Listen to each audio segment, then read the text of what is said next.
Good evening, all of you. Okay, so ApoMind welcomes you all in this most important session. Okay, roadmap to UPSC Drug Inspector 2026. Okay, एक week पहले एक video भी YouTube पे release किया हुआ था. Okay कि UPSC drug inspector 2026 में क्या होने वाला है, कितना वैकेंसी है, किस हिसाब से रहने वाला है, everything I told you. Okay, but yes, today's session is going to be amazing. Okay, today's session is going to be delivered by Parth More sir. Okay, तो चलो थोड़ा बहुत मैं पार्थ मोरे सर के बारे में बता देना चाहता हूँ. Okay, so yes, Parth More and I were the batchmates. Okay, and yes, we are the best friends.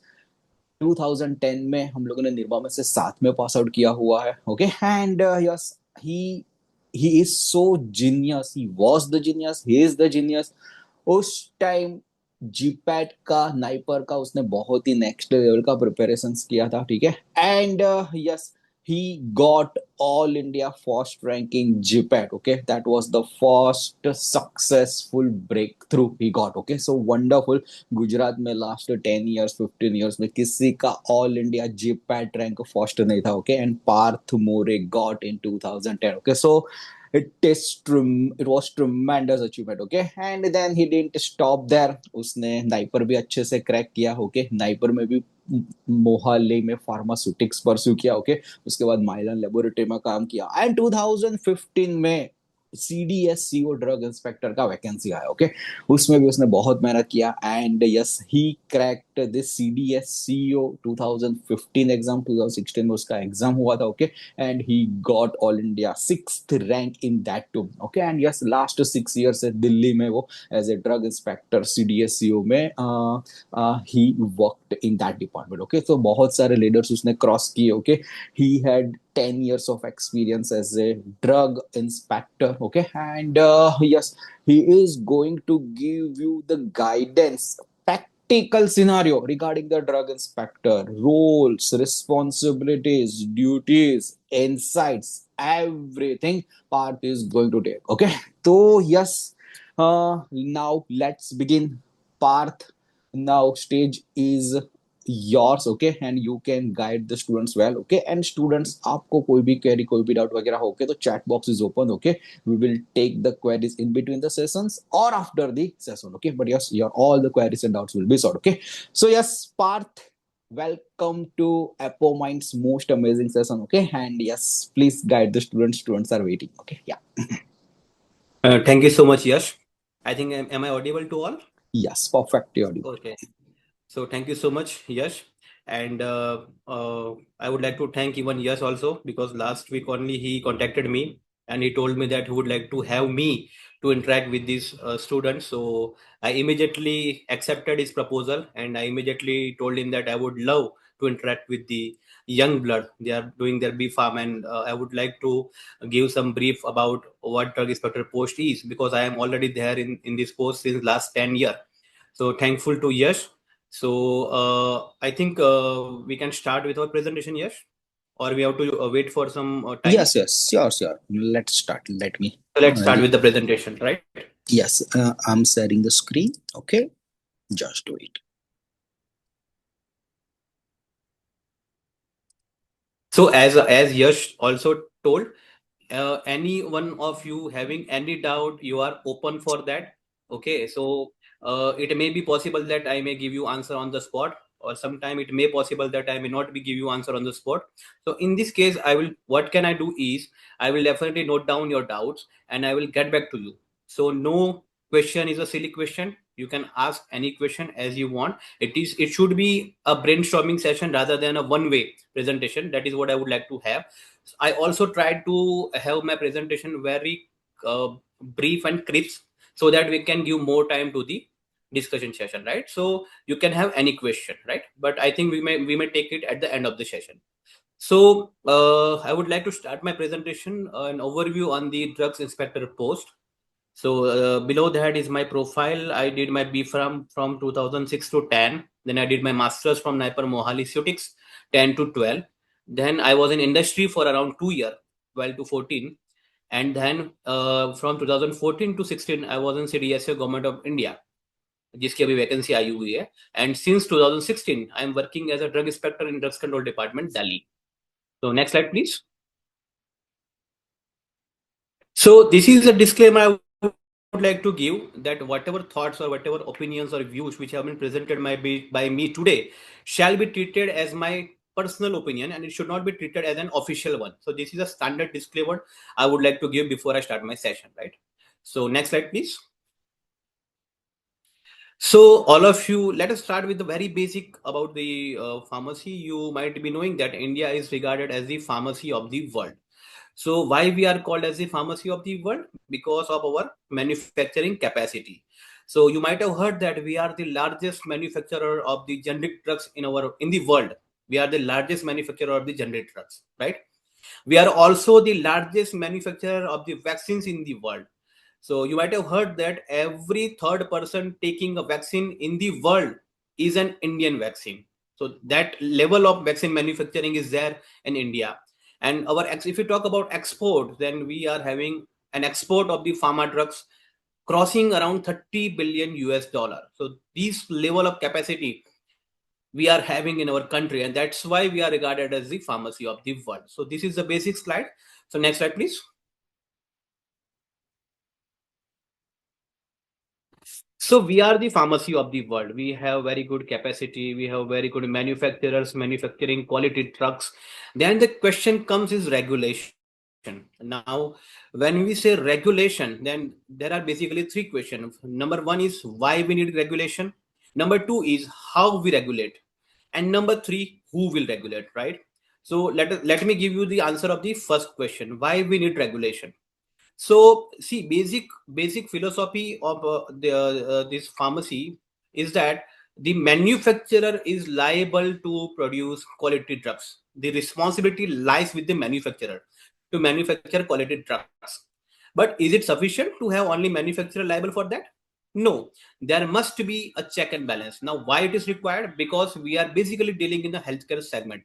हम कोई चॉकलेट या ये कोई बना के नहीं बेच रहे, हम दवाइयां बना रहे हैं. We are basically producing drugs, and the drugs are basically used by the patients, and the patients, they are already compromised with respect to their health is compromised, so they are already compromised, and we are giving drugs to them. So it is very much necessary to give a quality product to a patient, and for that reason regulation is very much important when we say manufacturing of drugs, right? So this is the answer of the first question, why we require regulation. Now the next question come, how to regulate, and the third question come, who will regulate. So these two questions, the answer will be there in the next slide. Next slide, please.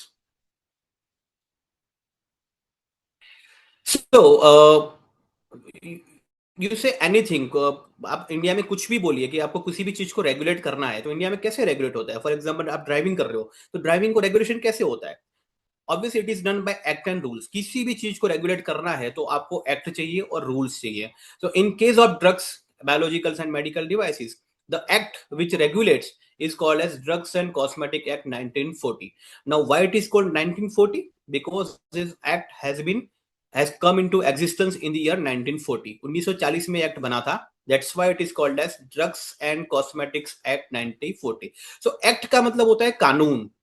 Act is act और rules में क्या difference है? Act और rules, we can have another session on this, but just give you a brief about it. Act और rules में ये difference है. Act का मतलब होता है कि एक्ट कहता है कि क्या करना है, क्या नहीं करना है. That is act. What to do, what not to do is act, right? And how to do is in rules. जो एक्ट होता है वो पार्लियामेंट से पास होता है, ठीक है? एंड जो रूल्स होता है, जो रूल्स होता है वो हम मिनिस्ट्री लेवल पे बनता है. तो बेसिकली जो बेसिक जो अम्ब्रेला है जिसके अंदर सारा काम हो रहा है, इट इज एक्ट. और उसके अंदर कुछ रूल्स ले डाउन होता है, उसको बोलते हैं rules, right? So we have drugs rule 1945, we have medical devices rules 2017, and we also had cosmetic rules in the year 2020. Now the year signifies the year in which the rules came into existence, right? For example, drug rules, they came into 1945. Then cosmetic rules came in year 2020. So this is the answer of the question, how to regulate. कैसे regulate करना है? So we regulate by act and rules. Now the next question comes is, who will regulate? कौन regulate करेगा? Again the question comes कि किसी भी चीज की अगर हम बात करें इंडिया में कि हमारे कंट्री में हमें कुछ रेगुलेट करना करना है, तो वो कैसे डिसाइड होता है? For example, if you talk about defence, defence को कौन रेगुलेट करता है? स्टेट गवर्नमेंट या central government? Obviously central government, right? When we say about the police, police को रेगुलेट कौन करता है? सेंट्रल गवर्नमेंट और स्टेट गवर्नमेंट? तो पुलिस को जो रेगुलेट करता है वो स्टेट गवर्नमेंट होता है, स्टेट की पुलिस होती है। आप सुनोगे महाराष्ट्र पुलिस, गुजरात पुलिस, है ना, ऐसे पुलिस होता है। डिफेंस में कभी आपने सुना है? बीएसएफ जो होता है वो सेंट्रल गवर्नमेंट रेगुलेट करती है। तो ये चीज डिसाइड कैसे होती है कि कौन सी चीज कौन रेगुलेट करेगा, सेंट्रल या स्टेट? तो इसका आंसर ये है कि हमारे जो कॉन्स्टिट्यूशन है, वो कॉन्स्टिट्यूशन के अंदर कुछ लिस्ट दी हुई है। तो there are 3 list. Number 1 is union list. Union list का मतलब ये है कि उस लिस्ट के अंदर जो जो आइटम्स मेंशन्ड है वो सारी यूनियन रेगुलेट करेगा। यूनियन का मतलब होता है सेंट्रल गवर्नमेंट और government of India. Same way, the another list which have been given under the constitution is state list. उसका मतलब ये होता है कि वो सारी आइटम्स जो उस लिस्ट में मेंशन्ड है वो स्टेट गवर्नमेंट रेगुलेट करेगी। जो लास्ट लिस्ट दे रखी है उसका नाम है कॉन्करेंट लिस्ट। कॉन्करेंट लिस्ट का मतलब होता है कि उसको रेगुलेट करेगा government of India as well as state government. तो ये होता है कॉन्करेंट लिस्ट। तो व्हेन वी से ड्रग, तो जो ड्रग है वो हमारे इस लिस्ट में, इन तीनों लिस्ट में से ड्रग को मेंशन किया गया है कॉन्करेंट लिस्ट में। तो इसका मतलब ये है कि जो ड्रग और उसके रिलेटेड सारी चीजें हैं वो रेगुलेट होती है कॉन्करेंट, मतलब central as well as state government, right? So ये दोनों चीजें मिलके रेगुलेट होती है। तो this is the answer, who will regulate? तो basically the drugs and cosmetic act is being enforced by central government as well as state government. अब इसमें आगे हम स्लाइड में पढ़ेंगे कि सेंट्रल में क्या क्या चीजें रेगुलेट होती है, स्टेट में क्या क्या होती है। तो अभी जो फिलहाल जो वैकेंसी आई है यूपीएससी की, जो नोटिफिकेशन आया है, it is basically for the central government. It is very clear, right? Central government के लिए वैकेंसी आई है। Next slide please. Okay, so as I said, implementing authority in case of drugs are central government and state government. So when we say central government, then we have an agency called as CDSCO. Its full form is Central Drugs Standard Control Organization. So it is an apex central level agency which is regulating, which is enforcing Drugs and Cosmetic Act. So ये हो गया central level पे. Now when we say state government, then we have state drug licensing authority or state drug controllers. For example, we have Gujarat FDCA, Gujarat Food and Drugs Control Authority. It is a state authority. Likewise, you have Maharashtra FDA, Maharashtra Food and Drug Administration. It is a state authority. Like, so that's why you have two agencies. One is the central government, which is DSU, and another agency which regulate which regulate or which enforce the Drugs and Cosmetic Act is state agencies, right? These are the two agencies which are the implementing authorities. Next slide, please.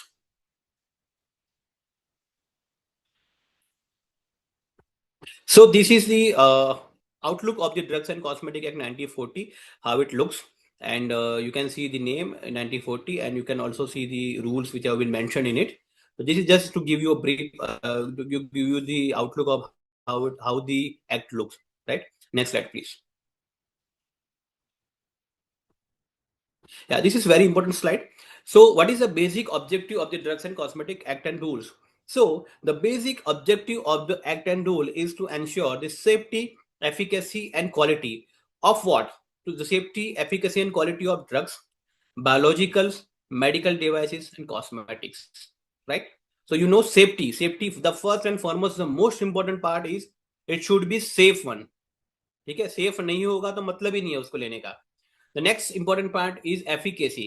अगर वो efficacious नहीं है तो उस दवाई को लेने का कोई मतलब ही नहीं है। And the third part its quality, उसकी क्वालिटी होनी चाहिए ताकि वो सही से एक्ट करे।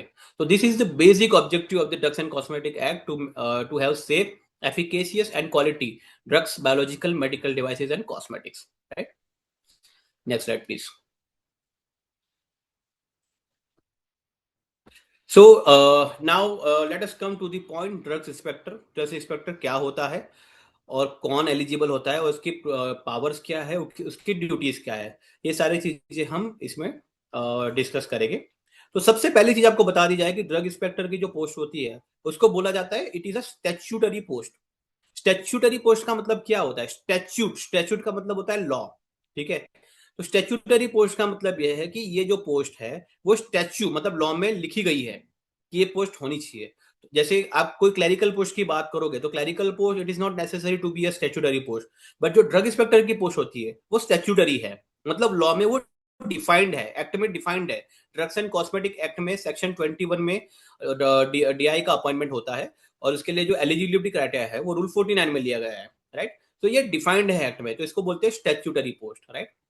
तो उसमें बेसिकली एलिजिबिलिटी की हम बात करें तो रूल 49 जो है ड्रग्स एंड कॉस्मेटिक रूल्स का, उसमें लिखा गया है कि minimum criteria, the criteria for to become a drug inspector is degree in pharmacy, मतलब बंदा बी फार्म होना चाहिए। अगर मिनिमम उसने बी फार्म किया है तो ही इज एलिजिबल, ही और she is eligible to become a drug inspector, right. That is the education criteria.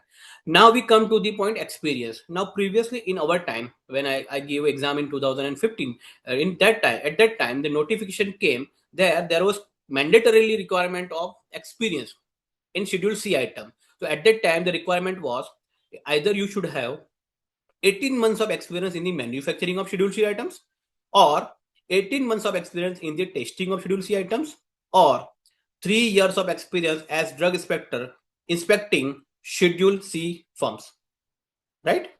So this experience requirement was there in the earlier notification, but last time from 2016 to 2021-22, so many litigations were there on this experience criteria, and बहुत सारे court cases हुआ था, and after the outcome of these court cases now it has been decided by the government of India that this criteria should not be there. So for that reason this time the notification has come wherein the criteria of experience is not required, right? So this experience criteria is not required as of now.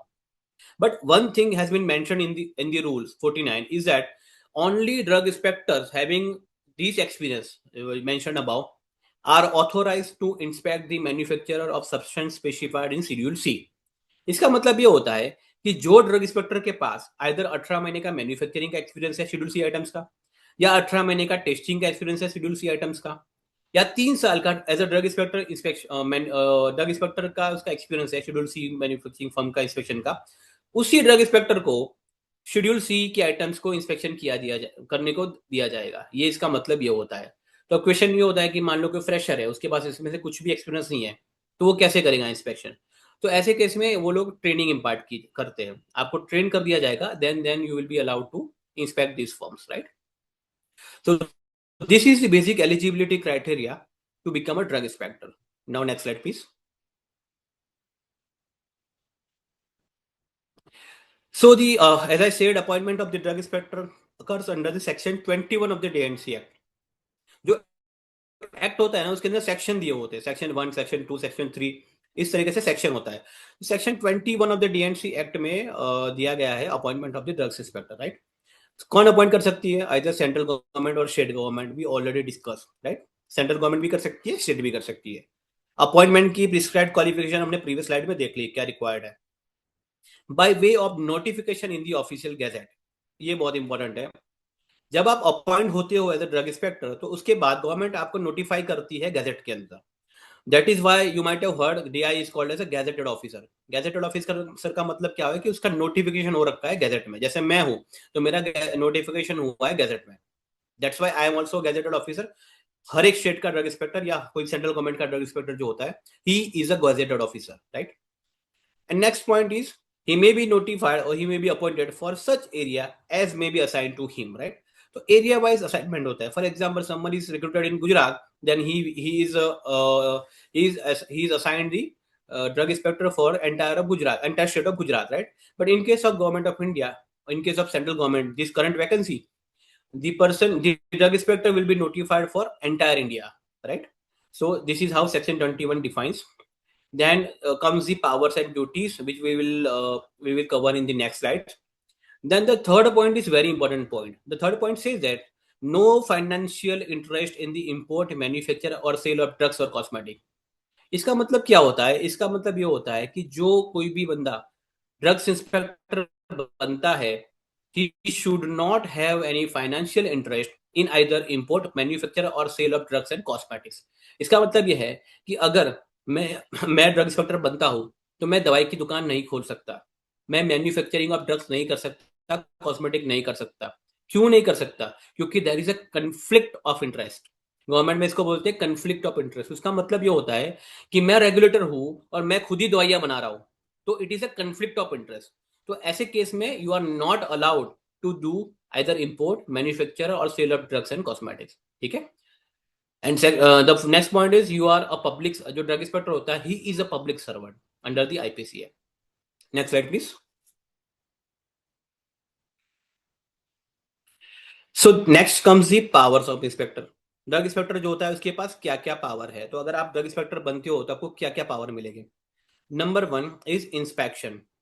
आपको inspection पे जाना है, आपको inspection करना है। किस चीज का इंस्पेक्शन करोगे? आप इंस्पेक्शन करोगे जहां पे इधर दवाइयाँ या कॉस्मेटिक बन रही है, मेडिकल डिवाइसेस बन रही है, या ऐसी जगह पे जहां पे वो बिक रही है, इधर मैन्युफैक्चरिंग प्रीमाइसिस और सेल प्रीमाइसिस, इसका इंस्पेक्शन करना है। द नेक्स्ट पावर, ये सारे जो पावर्स है वो एक्ट में डिफाइंड है, एक्ट में लिखे हुए हैं। That's why I am saying ना कि it is a statutory post. Statute मतलब लॉ में डिफाइंड है कि आपको ये करना है, राइट। Then the next power is sampling. Sampling आप क्या कर सकते हो? आप सैम्पलिंग कर सकते हो ड्रग्स, कॉस्मेटिक, मेडिकल डिवाइसेस का। पर कहां से कर सकते हो? फ्रॉम द मैन्युफैक्चरिंग साइड और सेल साइड और ट्रांसपोर्टेशन साइड। तो ये जो पावर है, जो जो पावर है, someone is saying in which section power of drug inspector come. I have mentioned 22. Section 22, the power of drug inspector is there. The heading itself says section 22, right? So जो sampling जो है आप manufacturing, cell या transportation की जगह से आप कर सकते हो। तो ये दूसरा पावर हो गया। The third power which is vested upon the drug inspector is search.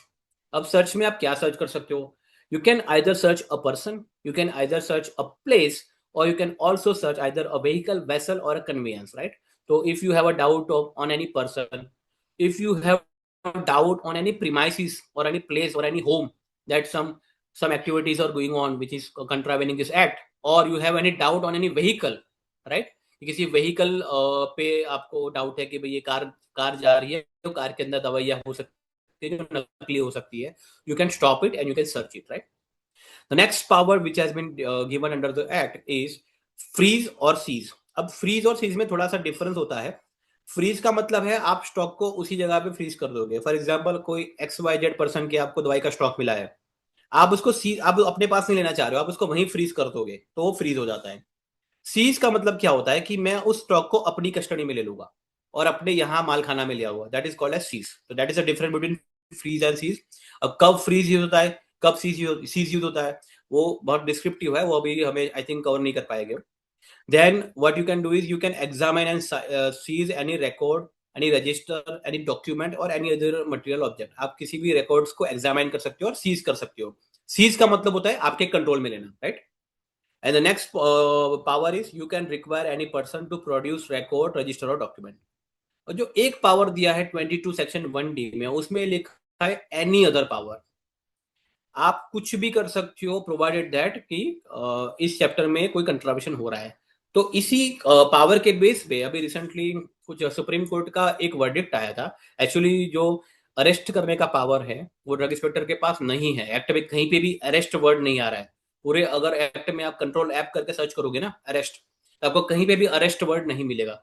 But recently honourable supreme court ने ये बोला है कि आप drug inspector can arrest an accused under this 22(1)D power, क्योंकि उसमें लिखा है कि एनी अदर पावर, आप ऐसा कुछ भी कर सकते हो जो आपको सही लग रहा है, ठीक है। तो जो अरेस्ट का पावर है वो 22(1)D के अंदर है। बट हमें ये चीज ध्यान रखनी है कि हम ये चीज जब भी कर रहे हो तो at that time there should be a strong reason to believe that an offence under this chapter has been और इज बीइंग कमिटेड। मतलब हमें किसी बंदे को सर्च करना है तो आपका ये ध्यान रखना चाहिए कि आपके पास रीजन होना चाहिए सर्च करने का। ऐसा नहीं कि हम निकल गए चलो किसी को सर्च कर लेते, ऐसा नहीं होता है। You must have a reason to believe that कि कोई ऑफेंस हो रहा है, आपके पास कोई इंफॉर्मेशन है या आपके पास कोई कंप्लेंट है या कुछ ना कुछ आपके पास सॉलिड ग्राउंड होना चाहिए किसी बंदे को सर्च या वो करने के लिए या किसी प्रीमाइसिस को सर्च करने के लिए, right. So these are the powers of the inspector. We'll just give you brief. That's inspection, sampling, search, freeze, seize, examine and seize a record, require any person to produce a record, and any other power. तो ये power जो हमारे act में दिए गए हैं, right. Next slide please. So now comes, जो previously जो था वो पावर था, now comes the duties of inspector. अब ड्यूटीज कहाँ मेंशन्ड है? रूल 51 52 के अंदर ड्यूटीज मेंशन्ड है कि हमारी क्या ड्यूटीज होती है ड्रग इंस्पेक्टर की। तो जैसे पिछली स्लाइड से भी आप इसको कोरिलेट कर पाओगे जो पहली ड्यूटी है वो इंस्पेक्शन है। इंस्पेक्शन कब करना है? Not less than once in a year, मतलब साल में एक इंस्पेक्शन होना है हर एक मैन्युफैक्चरिंग साइट का और हर एक सेल्स प्रीमाइसिस का, राइट। सेल्स प्रीमाइसिस का मतलब होता है केमिस्ट शॉप हो गया, होलसेल प्रीमाइसिस हो गई, जहां दवाइयां बिकती है। और मैन्युफैक्चरिंग का मतलब होता है जहां दवाइयां या जहां पे कॉस्मेटिक्स बनती है। तो हमारा रूल 51 52 में डिफाइंड है कि at least once in a year आपको मैन्युफैक्चरिंग और सेल्स प्रीमाइसिस का इंस्पेक्शन करना है, right. The second duty, which has been provided under the rule, is to satisfy himself that the condition of the licenses are being observed. मतलब जो बंदा licence लेता है, इधर मैन्युफैक्चरिंग का लाइसेंस लेता है या सेल्स का लाइसेंस लेता है, उसकी कुछ कंडीशन होती है कि आपको फॉर एग्जांपल आपको ये रिकॉर्ड मेंटेन करना है, आपको ये सब चीजें करनी है, आपको टेस्टिंग करनी है, आपको सारी चीजें मेंशनड है उसके अंदर। फॉर एग्जांपल सेल की बात करें तो दवाई की दुकान जो खोलता है तो उसके लिए रिक्वायरमेंट है कि आपको फार्मासिस्ट रखना है, ठीक है। आपको सेल रिकॉर्ड मेंटेन करने हैं, आपको परचेज रिकॉर्ड मेंटेन करने हैं, एक शेड्यूल H1 ड्रग्स का रजिस्टर होता है वो आपको मेंटेन करना है। तो ये सारे रूल्स, ये सारी कंडीशंस मेंशन्ड है एक्ट में, रूल्स में। तो आपको सेटिस्फाई करना है कि ये कंडीशंस मेट हो रही है। और in case this condition are not being met, then you are bound, duty bound to take action against those where the conditions are not being met, right? So that is the second duty. Third duty already discussed in the previous slide, sampling of either drugs, cosmetic or medical devices, right? Then the next duty is investigate the complaints. Whatever complaints come from the area, आपको सारी complaints को investigate करना है और उसको up to logical conclusion पहुंचाना है। Then next comes the institute prosecutions. Prosecution का मतलब होता है कि जहां पे आपको एक्ट का वायोलेशन मिलता है, फॉर एग्जाम्पल नकली दवाई बेच रहा है, बिना लाइसेंस के दवाई बेच रहा है, बहुत सारी वायोलेशन है, इस टाइप की वायोलेशन है, उसमें हमारे एक्ट के अंदर सजा का प्राविधान है, इम्प्रिजनमेंट जिसको बोलते हैं। हर चीज फॉर एग्जाम्पल कोई बिना लाइसेंस के काम कर रहा है, दवाई बना रहा है या बेच रहा है, तो उस केस में 3 से 5 साल की सजा है। कोई नकली दवाई बना रहा है तो उस केस में 7 साल से लेकर लाइफ तक की इम्प्रिजनमेंट है, राइट। तो ये सारी इम्प्रिजनमेंट हमारे एक्ट में मेंशन्ड है। तो जहां जहां पे आपको ऐसे चीजें फाइंड आउट होती है, आपको वहां पे प्रोसिक्यूशन को इंस्टीट्यूट करना है। And last but not the least, you have to maintain record. आप रिकॉर्ड्स को मेंटेन करना है। कौन कौन से रिकॉर्ड मेंटेन करेंगे? आपने जो जो इंस्पेक्शन किए, आपने क्या एक्शन टेकन किया, आपने कितने सैंपल्स लिए, उसका पूरा डिटेल्स, कितने पास हुए, कितने फेल हुए, उसका क्या एक्शन हुआ, एंड आपने क्या क्या सीजर्स किए, राइट। तो ये सारी आपको रिकॉर्ड्स को आपको मेंटेन करना है। तो ये जो ड्यूटीज है वो रूल 51 एंड 52 में ये सारी चीजें मेंशन है। दैट्स व्हाई वी कॉल कि ड्रग इंस्पेक्टर की जो पोस्ट होती है वो एक स्टैट्यूटरी पोस्ट है, क्योंकि सारी चीजें मेंशन है, हमें क्या करना है, कैसे करना है, everything is mention in the act, right. Next slide please. हाँ, so let's come to the post. जो अभी वैकेंसी आई है हमारे पास वो है ड्रग इंस्पेक्टर की पोस्ट है, right. So it is a group B gazetted. सो मैंने प्रीवियसली डिस्कस किया था गैजेटेड का मतलब क्या होता है। अगर आप ड्रग इंस्पेक्टर बनते हो तो आपका नोटिफिकेशन होगा गैजेट में, आपके नाम से नोटिफिकेशन बनेगा। फॉर एग्जाम्पल मेरे केस में बना था कि X Y More Parth Krishnalal drug inspector notified for entire of Delhi, right. तो इस तरीके से आपको एक नोटिफिकेशन होगा। That's why you are called as a gazetted officer. Now let's talk about the remunerations. क्या रिन्यूमरेशंस होता है? तो हम 6 पे कमीशन की बात करें तो उस टाइम ग्रेड पे सिस्टम होता था। तब जो ग्रेड पे है ड्रग इंस्पेक्टर का वो 4800 होता था। बट अभी 6 पे कमीशन जो है वो खत्म हो चुका है। Now we are in the 7th pay commission and soon we are coming, soon 8th pay commission will come, उसका अनाउंसमेंट हो चुका है, राइट। तो जो 7th पे कमीशन की हम बात करें तो उसमें लेवल 8 है हमारा, मतलब लेवल 8 में हमारा रिक्रूटमेंट होता है 7th पे कमीशन के हिसाब से। तो जो लेवल 8 के हिसाब से जो बेसिक हमारा रिन्यूमरेशन बनता है, तो जो हमारा जो बेसिक पे है वो अराउंड 47,600 है बेसिक पे, ठीक है। तो ये आपका बेसिक हो गया। अब बेसिक के ऊपर आपको क्या क्या मिलता है? आपको मिलता है डीए। डीए का मतलब होता है डियरनेस अलाउंसेस, जिसको हिंदी में बोलते हैं महंगाई भत्ता। आपकी जो महंगाई बढ़ रही है डे बाय डे, तो उसके हिसाब से गवर्नमेंट आपको महंगाई का एक भत्ता देती है जिसको बोलते हैं डीएनएस अलाउंसेस। तो एज ऑन डेट अभी जो डीएनएस अलाउंसेस चल रहा है वो 60% चल रहा है। 60% of what? 60% of basic, right. Then comes HRA. HRA का मतलब होता है हाउस रेंट अलाउंसेस, ठीक है। एचआरए क्या होता है? एचआरए में क्या होता है कि सिटी वाइज कैटेगराइज कर रखा है, ठीक है, मतलब X city, Y city, Z, X Y Z के हिसाब से डिफाइन कर रखा है। जो फॉर एग्जाम्पल दिल्ली, मुंबई, ये सारी सिटीज है ना वो आती है एक्स में। तो वहां पे जो एचआरए है वो 30% ऑफ द बेसिक है।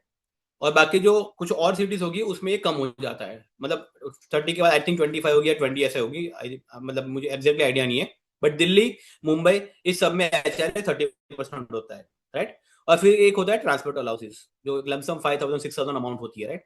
So you will get 46,600 basic plus 60% of the 47,000 as your DA plus 30% of 47,000 as your HRA plus transport allowances, right?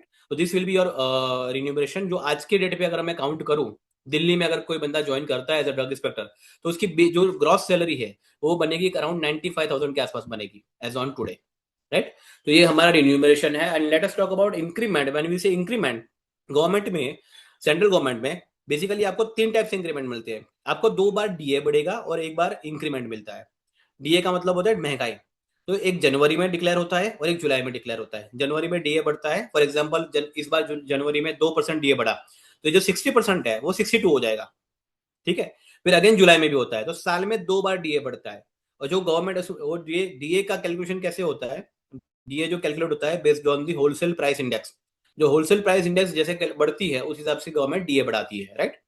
तो फॉर एग्जाम्पल अभी हमारा डीए 60 चल रहा है, अभी जनवरी आएगा, जनवरी में मान लो गवर्नमेंट 2% डीए बढ़ाएगा, तो आपका 60 का हो जाएगा 62, राइट? तो साल में दो बार आपको डीए बढ़ेगा, एक जनवरी में एक जुलाई में, और एक आपको इंक्रीमेंट मिलता है. साल में एक बार आपको इंक्रीमेंट मिलता है, और जो इंक्रीमेंट मिलता है वो फिक्स होता है, वो 3% होता है. तो आपका 3% इंक्रीमेंट प्लस डीए जो गवर्नमेंट बढ़ाती है उतना आपको एनुअली इंक्रीमेंट मिलेगा, right? And that will be increment will be added to your salary. उसके अलावा आपको फैसिलिटी मिलती है मेडिकल सीजीएचएस फैसिलिटी. अगर आप गवर्नमेंट ऑफ इंडिया में एज एन इंस्पेक्टर ज्वाइन करते हो, then you will get CGHS facility, जिसमें आप पूरे इंडिया में जो सीजीएचएस की एम्पैनल्ड हॉस्पिटल होती है उसमें जाके आप अपना ट्रीटमेंट करवा सकते हो, ठीक है? उसमें आपका सारा पैसा रियम्बर्स हो जाता है. तो these are the remunerations and facilities which are there under the post of drug inspector, ठीक है? देन हम हायरार्की की बात करें, तो ड्रग इंस्पेक्टर की पोस्ट के बाद हायरार्की मतलब आपके पास क्या क्या अपॉर्चुनिटी, आप कहां तक जा सकते हो प्रमोशन में. तो जो ड्रग इंस्पेक्टर होता है, he reports to assistant drug controller, जिसको बोलते हैं एडीसी. काफी स्टेट में एसी भी बोलते हैं, असिस्टेंट कमिश्नर भी बोलते हैं. फॉर एग्जाम्पल गुजरात, गुजरात में वो एडीसी नहीं बोलते, वो असिस्टेंट कमिश्नर बोलते हैं, राइट? तो drug inspector reports to ADC, assistant drugs controller. उसके बाद आता है डेप्यूटी ड्रग्स कंट्रोलर. उसके बाद आता है joint drugs controller. Then finally comes drugs controller general of India. ये मैं गवर्नमेंट ऑफ इंडिया की बात कर रहा हूँ, सीडीएसयू में. काफी स्टेट में जॉइंट ड्रग कंट्रोलर की पोस्ट नहीं होती. फॉर एग्जाम्पल दिल्ली में जॉइंट ड्रग्स कंट्रोलर की पोस्ट नहीं है, राइट? तो डीआई के बाद नेक्स्ट प्रमोशन पे बंदा बनता है ADC, then comes to DDC, then comes to JDC, ठीक है? और डीसीजीआई की जो पोस्ट होती है, डीसीजीआई की पोस्ट में, डीसीजीआई की पोस्ट होती है वो प्रमोशन से नहीं होती है, वो उसके लिए सीडीएसयू अलग से इंटरव्यू लेती है. आई थिंक विशाल परमार ने क्वेश्चन रेज किया है कि सर प्रमोशन के लिए एमफार्म की रिक्वायरमेंट होती है. तो the answer to this question is no, up to DDC level. आपको डीडीसी लेवल तक के प्रमोशन में बेसिकली बीफार्म के बेस पे आपका प्रमोशन हो जाता है. लेकिन आप जेडीसी या उसके आगे बढ़ना चाह रहे हो, तो उस केस में नॉट ओनली एमफार्म बट आपको पीएचडी भी कंपलसरी है. फॉर एग्जाम्पल आप डीसीजीआई के आरआर देखोगे, रिक्रूटमेंट रूल, तो डीसीजीआई के रिक्रूटमेंट के रूल के लिए आपका पीएचडी कंपलसरी है. सेम वे जेडीसी के लिए भी कंपलसरी है. But drug inspector, assistant drug controller और डेप्यूटी ड्रग कंट्रोलर के लिए इसकी कोई रिक्वायरमेंट नहीं है, राइट? Next slide please. हाँ, अगर आप सीडीएसयू में एज अ डीआई ज्वाइन करते हो, तो आपका पोस्टिंग कहाँ कहाँ हो सकता है, राइट? सो जैसे हम हेडक्वार्टर की बात करें, तो इसका सीडीएसयू का हेडक्वार्टर है दिल्ली में है, ठीक है? तो अगर आपकी पोस्टिंग अगर हेडक्वार्टर में होगी तो आप पोस्टेड होगे दिल्ली में. फिर उसके अलावा हेडक्वार्टर के अलावा जोनल ऑफिस है, सब जोनल ऑफिस है, एंड पोर्ट ऑफिस है, राइट? तो अगर आपको जोनल ऑफिस में पोस्टिंग होती है, तो जोन्स कौन कौन से हैं? अहमदाबाद हो गया, बैंगलोर हो गया, चेन्नई हो गया, गाजियाबाद हो गया, हैदराबाद हो गया, कोलकाता हो गया, मुंबई. ये सारी टायर 1 टायर ए सिटी है जिसमें आपकी पोस्टिंग हो सकती है. अगर जोन के अलावा सब जोन में आपको पोस्टिंग किया जाता है, तो सब जोन में कहाँ होगा? तो बद्दी, बद्दी को दो पार्ट में डिवाइड किया उन्होंने, Baddi 1 and Baddi 2. Then Chandigarh, Goa, Guwahati, Indore, Jammu and Kashmir, Dehradun, Varanasi, Visakhapatnam, ये सारी जब सब जोनल ऑफिस है. यहाँ पे भी आपका ट्रांसफर हो सकता है, और आपका पोर्ट ऑफिस में भी ट्रांसफर हो सकता है. पोर्ट ऑफिस में कौन कौन से पोर्ट्स हैं जो जिसमें ट्रांसफर हो सकता है? चेन्नई में दो पोर्ट है, Chennai airport, Chennai sea port, right? Then Delhi, Hyderabad, Indore, Kolkata port, Mumbai sea port, Cochin sea port, Visakhapatnam sea port, Krishnapatnam sea port. तो ये सारी आप मान के चलो, अगर आप सीडीएससी में एज डीआई पोस्ट आप ज्वाइनिंग करते हो, तो आप हेडक्वार्टर न्यू दिल्ली में, या फिर ये सारे जोनल ऑफिस में, या ये सारे सब जोनल ऑफिस में, या ये सारे पोर्ट ऑफिस में आप इसमें आपको ट्रांसफर हो सकती है. Next slide please. अभी मैं आपको वर्क प्रोफाइल के बारे में थोड़ा डिस्कस करना चाहूंगा कि सीडीएसयू का जो वर्क प्रोफाइल क्या होता है. तो if we talk about, I earlier discussed in the previous slide that you either might be posted in the headquarter or you may be posted in the zonal or sub-zonal office, right? So if you are posted in the headquarter में more or less आपको approvals के काम करने हैं.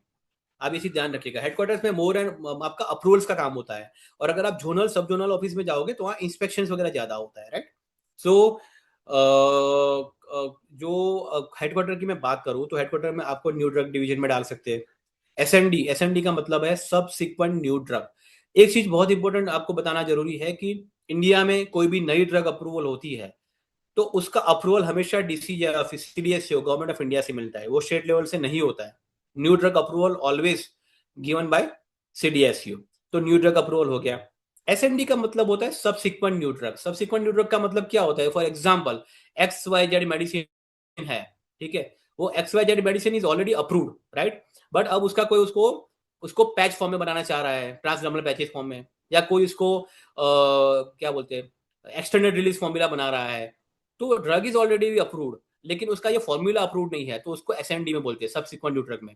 मतलब वो already knew drug है लेकिन उसमें सबसिक्वेंट कुछ हो रहा है, राइट. अगर उसका आप डोजेज फॉर्म चेंज कर रहे हो या उसका मेथड ऑफ एडमिनिस्ट्रेशन चेंज कर रहे हो तो सारा सबसिक्वेंट न्यू ड्रग में जाता है. देन एफडीसी का मतलब होता है फिक्स डोज कॉम्बिनेशन. ये डिवीजन, ये सारे डिवीजन है. न्यू ड्रग डिवीजन एक है, एसएनडी डिवीजन है, एफडीसी डिवीजन है. एफडीसी डिवीजन में क्या होता है, फिक्स डोज कॉम्बिनेशन क्या होता है? Example, A drug is approved, B drug is also approved. A और बी इंडिविजुअली अप्रूव्ड है, but when you combine A plus B तो ए प्लस बी आपको देखना पड़ेगा कि अप्रूव्ड है कि नहीं है. वो it is FDC, fix dose combination. तो अगर ए प्लस बी अप्रूव्ड नहीं है तो इन दिस केस आप सीडीएसयू हेडक्वार्टर इसका अप्रूवल देता है. मैन्युफैक्चरर को एप्लीकेशन देनी पड़ेगी सीडीएसयू में और सीडीएसयू हेडक्वार्टर इसका अप्रूवल देता है, राइट. क्लिनिकल ट्रायल्स का अप्रूवल सीडीएसयू देती है. Phase 1, phase 2, phase 3, you might have heard about it. क्या होता है वो? तो सारा क्लिनिकल ट्रायल्स का प्रोटोकॉल के बेस पे उसको अप्रूवल जो होता है वो सीडीएसयू हेडक्वार्टर देता है. बायोलॉजिकल प्रोडक्ट्स का अप्रूवल भी हेडक्वार्टर देता है. न्यू मेडिकल डिवाइसेस का अप्रूवल हेडक्वार्टर देता है. एक इंटरनेशनल सेल है. इंटरनेशनल सेल का मेन जो काम है वो जो बाहर की रेगुलेटरी एजेंसीज है, अदर कंट्रीज, यूएस हो गया, यूरोपियन हो गया, या एशियन अदर कंट्रीज है, उनके साथ इनका इनका इंटरनेशनल कोऑर्डिनेशन वगैरह होता है. कोई एमओयू साइन करना है, वो सारी चीजें इंटरनेशनल सेल में होती है. और बीएबी होता है, बायोएबिलिटी बायो इक्विवेलेंस. जो बंदा अपना प्रोडक्ट लॉन्च करना चाहता है उसके लिए बीएबी करना जरूरी होता है, राइट. तो बीएबी का प्रोटोकॉल पे बेस पे अप्रूवल भी डिवीजन देता है. तो ये सारा काम जो मैंने बताया वो सारा हेडक्वार्टर में होता है, राइट. उसके अलावा जो इम्पोर्ट होता है वो पूरा का पूरा रेगुलेट होता है सीडीएसयू के थ्रू, राइट. जितना भी पूरे इंडिया में कुछ भी इंपोर्ट हो रहा है, आइदर ड्रग, आइदर कॉस्मेटिक और मेडिकल डिवाइसेस, वो सारी चीजें रेगुलेट करती है सीडीएसयू. तो जो मैंने पहला 2 पॉइंट बताया, हेडक्वार्टर वाला और इंपोर्ट वाला, वो एक्सक्लूसिवली सीडीएसयू देखता है. उसमें स्टेट का कोई रोल नहीं है. पूरा का पूरा इंपोर्ट सीडीएसयू देखेगा, और जो ऊपर वाले जो मैंने बताए सारे clinical trial, biological, new drug approval, वो सारा का सारा सीडीएसयू देखेगा. वो एक्सक्लूसिवली सीडीएसयू का रोल है इसमें, राइट. अब आते हैं मैन्युफैक्चरिंग के बारे में. तो जो ड्रग्स की मैन्युफैक्चरिंग जो होती है उसके लिए जो इंस्पेक्शन होता है, कोई मान लो कोई बंदा मैन्युफैक्चरिंग प्लांट अपना डालना चाह रहा है और ड्रग्स की, तो उसका जो इंस्पेक्शन होता है लाइसेंस के लिए वो ज्वाइंट में होता है. जॉइंट में होता है मतलब सेंट्रल गवर्नमेंट और स्टेट गवर्नमेंट दोनों मिलके करती है. तो ये जॉइंट हो गया जो इंस्पेक्शन हो गया मैन्युफैक्चरिंग का, राइट. तो इसमें दोनों एजेंसी आ गए, सेंट्रल प्लस स्टेट. फिर हम बात करते हैं मेडिकल डिवाइसेस. तो जो मेडिकल डिवाइसेस में class C and class D medical devices है, उसका मैन्युफैक्चरिंग का कंट्रोल जो है वो सीडीएसयू के पास है. अब आप बोलोगे sir class A B C D ये क्या होता है, राइट. तो ए और बी सी डी क्या है? मेडिकल डिवाइस का अगर आप रूल पढ़ोगे 2017 वाला, तो उसमें मेडिकल डिवाइसेस को इन्होंने 4 क्लासेस में क्लासिफाई कर रखा है. क्लास ए, बी, सी और डी. और ये जो क्लासिफिकेशन जो दिया गया है वो बेस्ड ऑन द रिस्क है. मतलब जो लो रिस्क आइटम्स है, जो भी आइटम लो रिस्क है वो ए और बी में आती है, और जो हाई रिस्क आइटम है वो सारी सी और डी में आती है, right. For example CT scan machine हो गया, एमआरआई मशीन हो गया, ये सारी मशीन सी और डी में आती है. बट फॉर एग्जाम्पल आप देखोगे ग्लोव्स हो गया और सर्जिकल कुछ आइटम्स होती है, वो सारी चीजें ए और बी में आती है, राइट. तो जो high high risk medical devices है जो क्लास और सी और डी में कवर होती है, वो सारा का सारा सीडीएससीओ रेगुलेट करती है, राइट. फिर एक होता है W H O GMP certificate. जो WHO GMP सर्टिफिकेट जो होता है वो central government plus state government दोनों मिलके इसका इंस्पेक्शन करते हैं। अब WHO GMP सर्टिफिकेट क्या होता है? जो बंदा मेडिसिन को एक्सपोर्ट करना चाहता है, राइट, कोई ऐसी कंट्री, फॉर एग्जांपल अगर आपको यूएस में एक्सपोर्ट करना है तो आपके पास यूएस एफडीए अप्रूवल होना चाहिए, क्योंकि यूएस की खुद की एक एजेंसी है, यूएस एफडीए है, जो सफिशिएंट है, वो पूरे वर्ल्ड में कहीं पे भी मैन्युफैक्चरर है उसके यहाँ जाके इंस्पेक्शन करती है और उसको अप्रूवल देती है। तो यूएस एफडीए अप्रूव्ड प्लांट होगा तो यूएस में एक्सपोर्ट कर पाएगा, राइट। बट बहुत सारी कंट्रीज ऐसी है जहां पे उनकी खुद की रेगुलेटरी एजेंसी इतनी पावरफुल नहीं है, तो उस केस में वो लोग डब्ल्यूएचओ जीएमपी सर्टिफिकेट मांगती है। डब्ल्यूएचओ जीएमपी सर्टिफिकेट में क्या है, डब्ल्यूएचओ जो है वर्ल्ड हेल्थ ऑर्गेनाइजेशन, इन्होंने एक चेकलिस्ट बना के रखी है कि ये एक मैन्युफैक्चरर के लिए क्या क्या रिक्वायरमेंट है, क्या क्या चीजें फॉलो करनी है मैन्युफैक्चरर को।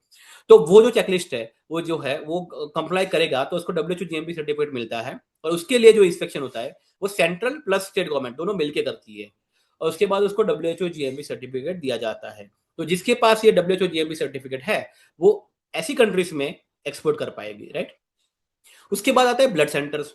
जितने भी ब्लड सेंटर्स है हॉस्पिटल्स के अंदर होते हैं या स्टैंड अलोन होते हैं, वो सारे ब्लड बैंक, पहले ब्लड बैंक बोलते थे लेकिन अब उसका नाम चेंज हो गया है, now it is called as a blood centre, right. जितने भी ब्लड सेंटर्स है वो सारा अप्रूवल सेंट्रल और स्टेट मिलके करती है जॉइंटली, राइट। तो अगर आप सीडीएसयू में एज ड्रग इंस्पेक्टर ज्वाइन करते हो तो आपका बेसिक प्रोफाइल मैंने आपको बता दिया, हेडक्वार्टर में आपको क्या काम रहेगा, फर्स्ट पॉइंट में सारा लिखा हुआ है, और उसके बाद पोर्ट ऑफिस में आपका इंपोर्ट वगैरह का आपका काम रहेगा। मैन्युफैक्चरिंग की बात करें, मैंने आपको बता दिया, ड्रग्स में आपका जॉइंट इंस्पेक्शन होता है। मेडिकल डिवाइस की बात करें तो क्लास सी और क्लास डी मेडिकल डिवाइसेस का रेगुलेशन सीडीएसयू करता है। डब्ल्यूएचओ जीएमपी सर्टिफिकेट जॉइंटली होता है, ब्लड सेंटर का अप्रूवल भी जॉइंटली होता है। So this is the work profile about CDSU drug inspector. I think I am clear about it. Next slide up, next slide please. So ये CDSU की website है, आप एक बार देख सकते हो। उसमें सारे जो हेडक्वार्टर के डिवीजन के नाम लिखे जो मैंने बताया। सबसे पहले you can see BAB, clinical trial, biologicals, then I think cosmetics, डिटेप disease, drugs approval, international sale, medical devices, right. ये सारे डिवीजन आपकी आप सीडीएसयू की वेबसाइट पे जाओगे तो आप इंडिविजुअल डिवीजन में जाके वो क्या क्या काम होता है आप उसको चेक कर सकते हो। ये आपको एक बस आउटलुक देने के लिए मैंने रखा है स्लाइड। Next slide please.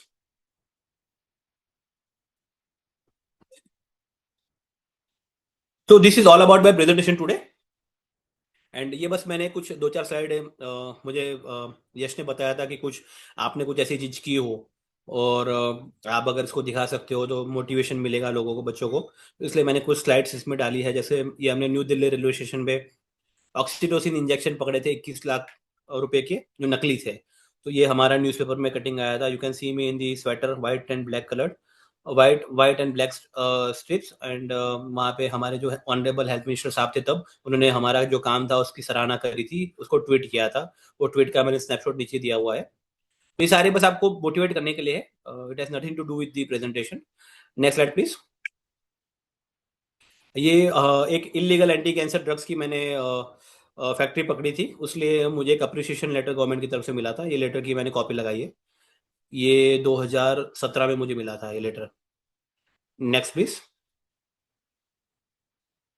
हाँ, ये I was fortunate enough to get the best drugs control officer award in the country in the year 2023। मुझे 2023 में ये अवार्ड मिला था। DCOIW एक एसोसिएशन है, हमारे ड्रग ऑफिसर्स का ही एसोसिएशन है पूरे इंडिया लेवल पे, और 2023 में उन्होंने मुझे बेस्ट ड्रग्स कंट्रोल ऑफिसर का अवार्ड दिया गया था, जो ये उसका एक मैंने स्नैपशॉट रखा है। Next please. हाँ। ये मैं जेपैड में रैंक वन था उसका है, मुझे फार्मा रत्न भी अवार्ड मिला हुआ है 2023 में, and I am also prominent recipient of the prominent alumni award bye my college Nirma university. So I think I have done with my presentation. Next slide, please. Thank you so much. Have smile and have gratitude. Very much important. Gratitude बहुत जरूरी है होना life में। हम जो कुछ भी कर रहे हैं तो हमें हमेशा ग्रेटिट्यूड होना चाहिए कि हमें इस भगवान ने इस काबिल बनाया कि हम ये काम कर रहे हैं। We must have gratitude for that, जो भी कुछ हम कर रहे हैं, ठीक है। So I think Yash, I have done with my presentation, and I think we can open it for any interactive session. Any questions? Yes, yes, yes. Let's have a question and answer, okay? But before we move toward the question and answer, okay? So first हाँ question from my side, okay? कि हाँ हाँ या एक ऐसा कुछ red वगैरह डाला हो, ओके? एंड आप लोगों ने टीम ने मिलके कुछ ऐसा किया हो क्या, चलो अच्छे से उन लोगों को क्या क्या चीजें होती है कि यार चलो आप लोगों ओके। ने जैसे ग्राउंड लेवल पे ऑक्सीटोसिन क्या का होता ही है? ग्राउंड रोल यू पे वुड क्या लाइक टू नो होता ग्राउंड है। लेवल पे क्या होता है? चलो मैं आपको यस, एक एंड बहुत आप अच्छा, एज ए ड्रग इंस्पेक्टर मेरा आपका खुद क्या का ही, यस क्या स्ट्रेटेजी होता है, किस यस हिसाब से जाते हो? मैं तो आपको है ना, आपने जो क्वेश्चन किया है तो मैं आपको मेरा ही एक केस का एग्जांपल देता हूँ। यस, तो 2000 रियल लाइफ एक्सपीरियंस रहेगा रियल तो life, students I will can share you motivate. With I will share with you the real life experience. So ये बात हो रही है 2019 के आसपास की बात है। तो उस टाइम हमारे पास इंफॉर्मेशन आई कि पैंडी दवाई आती है, पेंटोप्राजोल डोम्पेरेडोन का जो आता है, उसका नकली दवाई का हमारे पास इंफॉर्मेशन आया था कि न्यू दिल्ली रेलवे स्टेशन पे कोई कंसाइनमेंट लेके आने वाला है। तो ये हमारे पास इंफॉर्मेशन आई, राइट। तो अब हम ड्रग इंस्पेक्टर के पास क्या होता है कि ड्रग इंस्पेक्टर जो होता है, वी वर्क बाय पेन। हम पेन से काम करते हैं। हमारे पास ना गन्स होती है, ना हमारे पास प्रोटेक्शन नहीं होता है हमारे पास, ठीक है। तो हमें जब भी जरूरत पड़ती है कि जहां हमें लगता है कि कोई बड़ी चीज होने वाली है जिसमें हमें प्रोटेक्शन की जरूरत है, तो we always involve police, right. तो हमने पुलिस को इन्वॉल्व किया उस time. Then with the help of the police हम न्यू दिल्ली रेलवे स्टेशन में अजमेरी गेट साइड पे हमने शाम को 7 बजे पोजीशन ले ली हमने, 7 PM, ठीक है। और we were expecting the person to come within 1 hour. हमने 2 घंटा वेट किया, वी वेटेड, क्योंकि इंफॉर्मेशन सटीक थी कि वहां वो बंदा आने वाला है नकली दवाई लेके।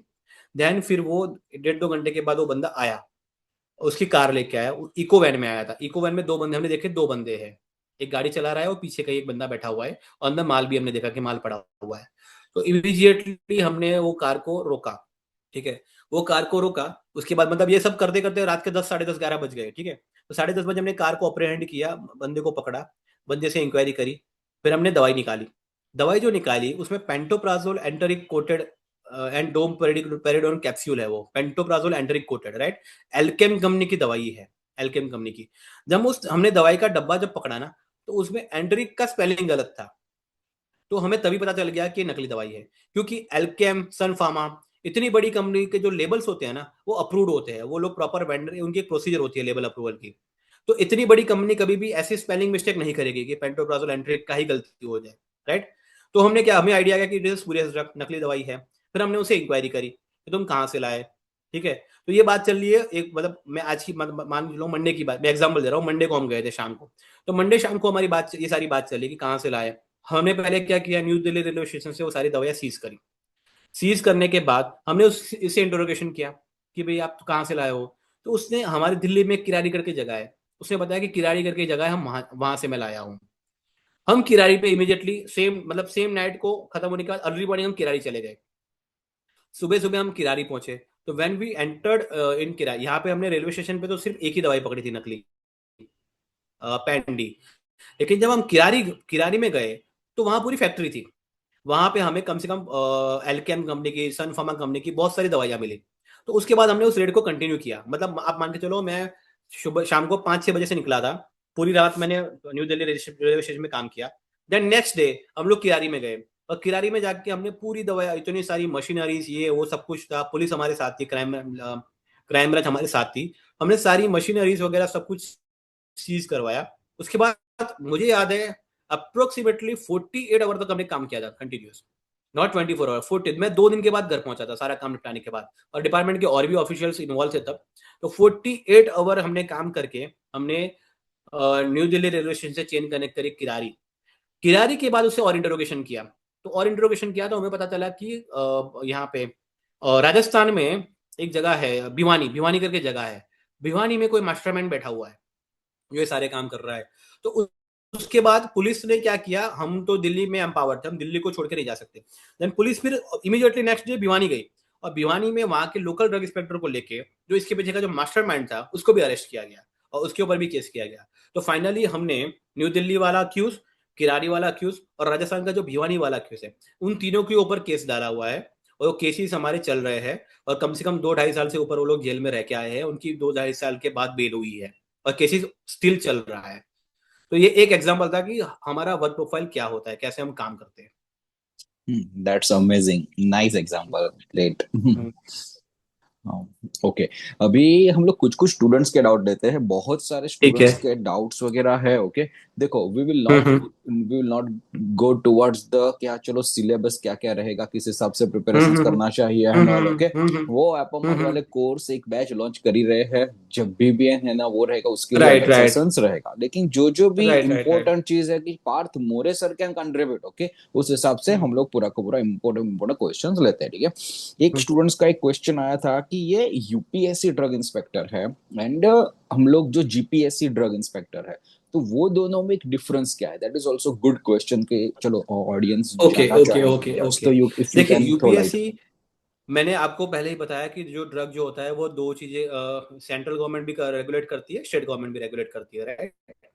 तो यूपीएससी और जीपीएससी में क्या फर्क है? यूपीएससी का जो ड्रग इंस्पेक्टर है वो सेंट्रल गवर्नमेंट का है, जीपीएससी का ड्रग इंस्पेक्टर है वो स्टेट गवर्नमेंट का है। और सेंट्रल और स्टेट गवर्नमेंट में क्या डिफरेंस है मैंने ऑलरेडी मेरी एक स्लाइड में बताया हुआ है कि सेंट्रल गवर्नमेंट जो होता है सारे अप्रूवल जो होता है, नया अप्रूवल वो सेंट्रल गवर्नमेंट करती है, उसमें स्टेट का कोई रोल नहीं है। नया ड्रग अप्रूव करना, नया एफडीसी अप्रूव करना, कोई ड्रग का डोसेज फॉर्म चेंज हो रहा है उसको अप्रूव करना, क्लिनिकल ट्रायल्स को अप्रूव करना, ये सारी चीजें हो है वो एक्सक्लूसिवली सेंट्रल गवर्नमेंट करेगी। उसमें जीपीएस जो गुजरात स्टेट का इंस्पेक्टर कुछ नहीं करेगा, राइट। तो ये फॉर एग्जाम्पल हेडक्वार्टर का काम हो गया। जो जोन का मैंने ऑलरेडी बताया मेरी स्लाइड्स में कि जो जोन में कुछ चीजें जॉइंट में होती है, फॉर एग्जांपल ड्रग अगर मैन्युफैक्चरिंग होती है तो उसका इंस्पेक्शन जॉइंटली होता है। डब्ल्यूएचओ जीएमपी जहाँ इंस्पेक्शन होता है वो जॉइंटली होता है, राइट। लेकिन इंपोर्ट की बात करें, कुछ भी चीज इंडिया में इंपोर्ट होती है, ड्रग, कॉस्मेटिक या मेडिकल डिवाइसेस, उसमें एक्सक्लूसिवली सेंट्रल गवर्नमेंट का रोल है, उसमें स्टेट का कोई रोल नहीं है, राइट। सेम वे हम सेल की बात करें, कुछ भी चीज सेल होती है पूरे इंडिया में, दवाई, कॉस्मेटिक, मेडिकल डिवाइस, कुछ भी चीज सेल होती है मतलब दवाई की दुकान पे मिलती है, उसमें एक्सक्लूसिवली स्टेट का रोल है, उसमें सेंट्रल का कोई रोल नहीं है। ठीक है, तो ये सारे रोल्स बाइफरकेटेड है। फॉर एग्जाम्पल अगर मैं स्टेट का डीआई हूं तो मैं क्या काम करूंगा, पूरा सेल्स में देखूंगा, सेल्स में गवर्नमेंट ऑफ इंडिया का रोल नहीं है, राइट। मैन्युफैक्चरिंग में मैं जॉइंटली जाऊंगा, ब्लड सेंटर में मैं जॉइंटली जाऊंगा, और मेडिकल डिवाइस में भी मैंने डिस्कस किया है, जो क्लास सी और डी मेडिकल डिवाइसेस है वो government of India, central government देखेगी, और क्लास ए और बी मेडिकल डिवाइस है वो स्टेट वाले देखेंगे। So I think my answer is clear. Okay, yes, your voice is not coming, you should unmute yourself. दूसरा एक क्वेश्चन या आया नाउ इट इज हुआ है। Clear. Yes, that's also the good question कि ये जो जॉब का ट्रांसफर होता है, ओके, वो हाँ कितना हाँ, फ्रिक्वेंटली होता है and किस हिसाब राइट, से इट्स अ रहता है? गुड तो क्वेश्चन, इट्स अ या गुड एक्चुअली क्वेश्चन। गुड जो क्वेश्चन। 3 साल के बाद आप एलिजिबल हो ट्रांसफर के लिए, after 3 year you are eligible for transfer. तो आप मान के चलो 3 साल में आपका ट्रांसफर होना है। ओके, 3 साल में ट्रांसफर होना है। ओके, दूसरा राइट। क्वेश्चन आया हुआ है कि do we require investigational skill before the exam and all? Okay, and if no, yes, how not can? Required, not required. See see see, आप ड्रग इंस्पेक्टर की आप एग्जाम दे रहे हो, मैंने आपको बताया basic criteria is B pharm. ठीक है, आपको इन्वेस्ट, आप जैसे ही ड्रग इंस्पेक्टर ज्वाइन करोगे आपको एक थरो ट्रेनिंग दी जाएगी। ठीक है, और थरो ट्रेनिंग देने के बाद ही आपका नोटिफिकेशन होगा। आप ऐसा मत सोचो कि आपने आज आपका अपॉइंटमेंट हुआ और कल से आपको फील्ड में छोड़ दिया जाएगा कि जाओ जाके सैम्पलिंग करो या सीजर करो। No, it is not like that. तो once you are recruited then you will be given a thorough training. Training देने के बाद उसमें आपको सारे टॉपिक्स कवर हो गए, how to do sampling, how to do seizure, investigation कैसे करते हैं, सब कुछ आपको सिखाया जाएगा। एंड देन ओनली आपको वर्क दिया जाएगा। तो आपको इन्वेस्टिगेशन स्किल होना जरूरी नहीं है क्योंकि बेसिक क्राइटेरिया बी फार्म है। Unmute, please unmute. यस, दूसरा एक आईएमपी क्वेश्चन आया हुआ है कि वो लोग जॉब एलोकेशन किस हिसाब से करते हैं, लाइक कहाँ पे वो लोग पोस्ट देंगे एंड ऑल, वो मेरिट रैंक के हिसाब से रहेगा या किस हिसाब के उनका रहेगा हाँ, कि आई जो थिंक लोग मेरिट भी? के हिसाब से नहीं होता है, मेरिट के हिसाब से नहीं होता है। इसमें क्या होता है कि जब भी आपका ट्रांसफर होना हो, for example I am working in Delhi for example, तो 3 साल के बाद जब मैं एलिजिबल हो जाऊंगा, जब मेरा ट्रांसफर होना है, तो वो आपको 3 ऑप्शन देते हैं कि आप 3 ऑप्शन सिलेक्ट करो कि आप कहाँ जाना चाह रहे हो। For example I have selected Indore, I have selected Guwahati, and I have selected Chennai. तो जो मैं 3 ऑप्शन में देता हूँ उसमें फिर वो लोग इसको एग्जामाइन करते हैं, अगर उस 3 ऑप्शन में अगर है पॉसिबिलिटी तो वो ट्राई करते हैं कि आपको 3 ऑप्शन में ही कहीं पे देंगे। ओके, एंड स्टार्टिंग बट में ऐसा कोई श्योर शॉट कोई रूल नहीं है, कोई शॉर्ट श्योर शॉर्ट शॉट कोई कोई रोल रूल नहीं? नहीं है कि आपका कहाँ ट्रांसफर होगा। ठीक है, कोई ऐसा श्योर शॉट नहीं होता, ये तो नथिंग, नथिंग लाइक दैट। ये तो ट्रांसफर की बात हुई, लेकिन जब ट्रांसफर की भी बात हुई, देखो ट्रांसफर के पोस्टिंग ऊपर मैं हुई। कुछ कमेंट करना नहीं चाहूंगा, क्योंकि ये कोई ऐसी कोई श्योर शॉट चीज नहीं है कि आपको कहीं यही ट्रांसफर मिलेगा या वहां मिलेगा। आप अगर सीडीएसयू में डीआई बन रहे हो तो आपको ये चीज ध्यान रखनी है कि आपको पूरे इंडिया में नौकरी करनी है, ये माइंड सेट करके ही आपको आना है। ओके, दूसरा एक क्वेश्चन आया था कि can we come back to Gujarat after posting in Delhi, एक क्वेश्चन आया हुआ है। Come back to Gujarat after question, में समझ नहीं पाया मैं क्वेश्चन क्या है। मीन्स वही है कि चलो कि दिल्ली में एक बार जॉब मिल जाए, ओके, मेन हेडक्वार्टर में, उसके बाद अहमदाबाद हाँ हेडक्वार्टर आ सकता हाँ, है कि अहमदाबाद में नहीं आ बिल्कुल आ सकता। सकते हो आप, लेकिन आप ध्यान रखिएगा 3 साल के लिए आओगे आप, फिर आपका फ्री ट्रांसफर हो जाना है। आप ओके, लाइफ लॉन्ग के लिए नहीं आ सकते, आप लाइफ लॉन्ग किसी एक स्टेट एक जगह पे नहीं रह सकते। आप मान के चलो every 3 year you are eligible for transfer, आपका ट्रांसफर हो जाएगा। ओके। एक क्वेश्चन आया हुआ है, इनिशियल लोकेशन कैसे डिसाइड होगा, if you can throw initial some में क्या लाइट। होता है मैं बता रहा हूँ आपको, जैसे आपका सिलेक्शन होगा, इनिशियली आपको हेडक्वार्टर में ज्वाइनिंग देंगे, आपको हेडक्वार्टर में ज्वाइनिंग देके आपको इनिशियली ट्रेनिंग दे देंगे ये लोग। ट्रेनिंग होने के बाद आपका ट्रांसफर होगा। ओके, तो वो कहाँ ठीक है, पे भी हो तो सकता है, वो ये क्या डिपेंडिंग होता ऑन है, द हाँ रैंक। ट्रेनिंग दिल्ली में, मोस्टली ट्रेनिंग दिल्ली में होती है। दिल्ली में मुनीरका करके एक प्लेस है, जहाँ पे हेल्थ डिपार्टमेंट का, गवर्नमेंट ऑफ इंडिया का पूरा एक इंस्टीट्यूट है। वो इंस्टीट्यूट का काम ही ये है कि वो लोग ट्रेनिंग इम्पार्ट करते हैं to the government employees, right. तो वो पूरा एक इंस्टीट्यूट है, और उस इंस्टीट्यूट में ही ट्रेनिंग होता है, मुनीरका में है दिल्ली में। तो सारा आप मान के चलो कि ट्रेनिंग दिल्ली मुनीरका में ही होगा। हो सकता है वो ट्रेनिंग में इंडस्ट्रियल विजिट भी हो सकती है, और कुछ और भी एक्टिविटीज हो सकती है, बट आप मान के चलो दिल्ली में ही ट्रेनिंग होती है। और एक बार आपकी ट्रेनिंग हो जाए, ट्रेनिंग के बाद आपका परफॉर्मेंस भी इवेल्यूशन होता है based on the training, then आपका ट्रांसफर पोस्टिंग होता है। ओके। हाँ। एंड दूसरा क्वेश्चन आया हुआ है कि ये जो लेडर क्रॉस करने में कितने साल लग जाते हैं अप्रोक्सिमेटली, तो वो कौन सा डिपेंडेड लेटर? ऑन, वो जो एडीसी होता है, आज डीडीसी देखो इसमें होता एक है, बहुत यस। बहुत इंपॉर्टेंट हम्म। चीज बताना चाहूंगा कि इररिस्पेक्टिव ऑफ दी आपका कितना साल हो गया, ये जो हमारी जो पोस्ट होती है उसको हम एक्स कैडर पोस्ट बोलते हैं।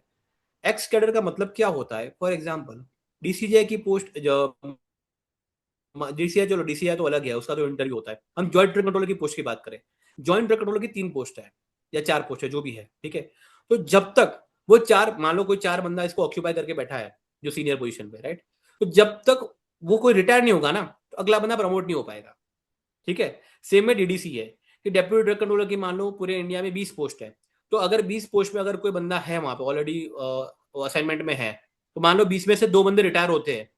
इसमें क्या होता है कि एक सीनियरिटी लिस्ट बनता है। फॉर एग्जाम्पल जैसे आप डीआई का रिजल्ट आएगा, तो जो यूपीएससी में जो रैंक आता है ना, वो रैंक के हिसाब से एक आपकी लिस्ट बनती है सीनियरिटी। फॉर एग्जाम्पल जिसका यूपीएससी रैंक 1 है ना, वो इस पूरी बैच में नंबर 1 हो जाएगा, ठीक है। वो सीनियरिटी लिस्ट उसको पूरी जिंदगी काम आएगी, आप समझे।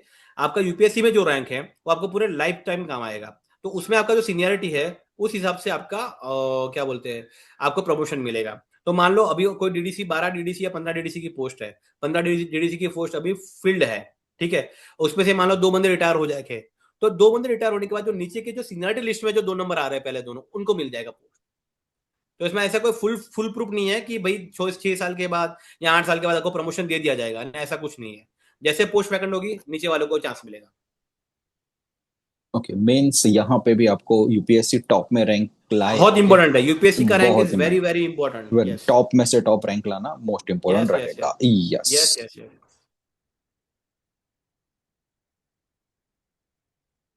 देखो शुभम, इंटरव्यू के क्वेश्चन कैसे होंगे कैसे नहीं, वी विल डिस्कस लेटर, क्योंकि यहाँ पे गुजरात ड्रग इंस्पेक्टर के भी हुए थे, जब भी सिलेक्शन हुआ था तो पार्थ मोरे सर ने सब स्टूडेंट्स को गाइड किया हुआ था अच्छे से, उन लोगों ने इंटरव्यू भी क्रैक किए थे, तो वो लेटर टेस्ट की बात है। चलो, यहाँ पे एक दूसरा क्वेश्चन आया हुआ है कि चलो, ये वर्किंग प्रोफेशनल कैसे स्टडी करे, ओके, क्या क्या कवरेज सिलेबस करे, किस हिसाब से रहेगा, वो अपोमाइंड करवाएगा, ठीक है, वो पार्थ मोरे सर नहीं लेंगे, okay, we will guide you कि किस हिसाब से स्टडी करना है। हमारा बैच एपो माइंड का यूपीएससी ड्रग इंस्पेक्टर का है, जिसमें live lecture, record lecture, step by step guidance पूरा है, वो ज्वाइन कर लो। अब पूरा का पूरा स्ट्रेटेजियन दिए जाएगी, ठीक है, लेकिन यस, अभी के लिए पूरा का पूरा डिस्कशन पूरा का पूरा अलग रहने वाला है, ठीक है। देखो, एलिजिबिलिटी क्राइटेरिया में अभी कलर ब्लाइंडनेस है नहीं है एंड ऑल, लेटेस्ट स्टेज की बात है, ओके, तो वो क्राइटेरिया में फिट होगा तो होगा, ठीक है, तो यस, ऐसे क्वेश्चंस कि हाँ चलो Parth More sir can help you out, okay, and दूसरे लोगों को भी इम्पोर्टेंट रहे, so that's the most important thing. किसी का क्वेश्चन था कि क्या हायर एजुकेशन मुझे प्रमोशन में हेल्प करेगा? तो मेरा यस। आंसर यह है कि नहीं करेगा। आपका जो यूपीएससी ओके। रैंक है वही आपको प्रमोशन में हेल्प करेगा। ठीक है। क्योंकि एक, बट ये यस। चीज है, ये आपको कहाँ हेल्प करेगा? मान लो आप ज्वाइंट ड्रग कंट्रोलर या डीसीजीआई की पोस्ट के लिए अप्लाई करते हो, तो उस केस में पीएचडी कंपलसरी है, राइट? डॉक्टर होना जरूरी है। तो अगर आप पीएचडी हो तभी आप डीसीजीआई की पोस्ट या जेडीसी की पोस्ट के लिए अप्लाई कर पाओगे, तो वहां वो आपका हेल्प करेगा। लेकिन आप डीआई से एडीसी बन रहे हो या डीडीसी बन रहे हो, वहां आपका हायर क्वालिफिकेशन आपको हेल्प नहीं करेगा। वहां प्योरली आपका यूपीएससी का मेरिट आपको हेल्प करेगा। And generally training period time कितना होता है वहां पे? ट्रेनिंग पीरियड डिपेंड करता है, 2 महीना 3 महीना भी होता है। मतलब हम्म। 2-3 महीना तो होता है उनका ट्रेनिंग पीरियड। मतलब बहुत अच्छी ट्रेनिंग होती है। मतलब government is spending so much on training. बहुत अच्छे लेवल पे जो गवर्नमेंट ऑफ इंडिया की जो ट्रेनिंग होती है ना, वो वर्ल्ड क्लास होती है। बहुत सारी ट्रेनिंग होती है।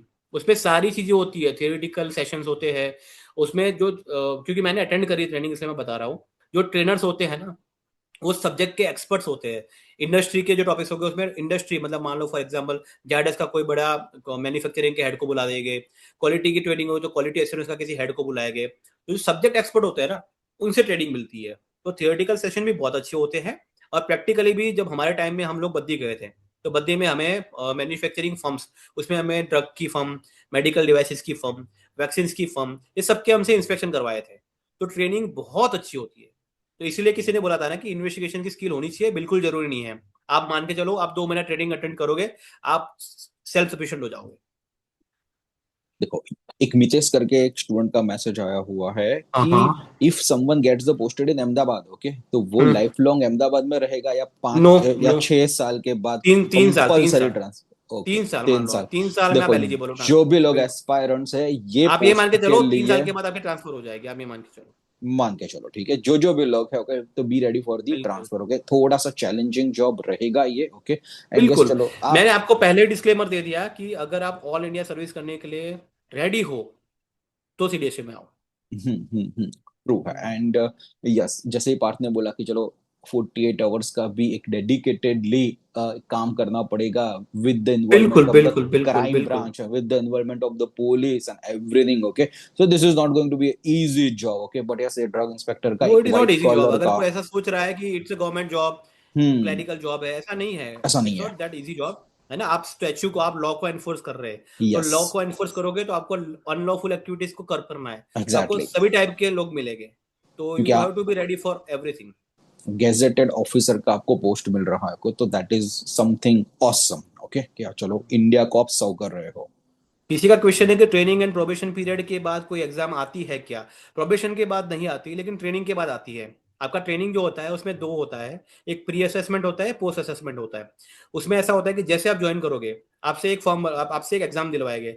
उसको बोलते हैं प्री असेसमेंट। मतलब आपको कितना नॉलेज है बिफोर बिफोर ट्रेनिंग, राइट?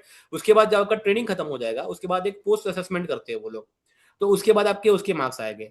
तो हाँ, ट्रेनिंग के बाद एग्जाम होता है। प्रोबेशन के बाद कोई एग्जाम नहीं होता है। 2 साल का प्रोबेशन होता है। 2 साल के बाद आप ऑटोमेटिकली आपका कंफर्मेशन हो जाता है। कोई एग्जाम नहीं होता।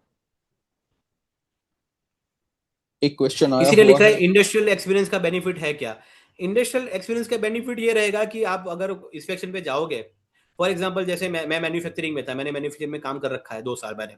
तो मैं जब भी जाऊंगा इंस्पेक्शन करने के लिए, तो मुझे आइडिया रहेगा कि कहाँ कहाँ प्रॉब्लम हो सकते हैं, और कौन कौन से प्रॉब्लम पॉइंट है जहाँ मुझे पकड़ना है, जहाँ मुझे कैच करना है, कि कहाँ कहाँ, मतलब बोलते हैं कि कहाँ कहाँ इश्यूज हो सकते हैं जो मुझे पकड़ना है। तो वो आपको बेनिफिट इंस्पेक्शन में एक आपका अपर हैंड रहेगा, नो डाउट।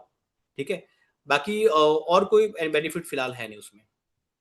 एक मानसी का क्वेश्चन आया हुआ है, will hmm. Certain post B restricted for the female candidate? Certain post भी रेस्ट्रिक्टेड फॉर फीमेल कैंडिडेट, मतलब समझा नहीं मैं क्वेश्चन। सर्टेन पोस्ट मतलब? कुछ कुछ पोस्ट में उनको रेस्ट्रिक्ट कर दिया जाएगा, ओके, एंड सिर्फ कोई मेल को लोकेशन में बोल रहेगा। रहे हो आप? लोकेशन में हम्म, बोल रहे हो, किसी लोकेशन पे? हाँ, किसी लोकेशन पे एंड ऑल, नहीं, यस। ऐसा नहीं है, नहीं नहीं, ऐसा नहीं है। इक्वल आप लेडी हो, रिस्पॉन्सिबिलिटी। आपको, हाँ, जितने भी ऑफिस बताए हैं, जोनल ऑफिस ये वो, आपको हर जगह पोस्टिंग हो सकता है, ऐसा कुछ नहीं है। ओके।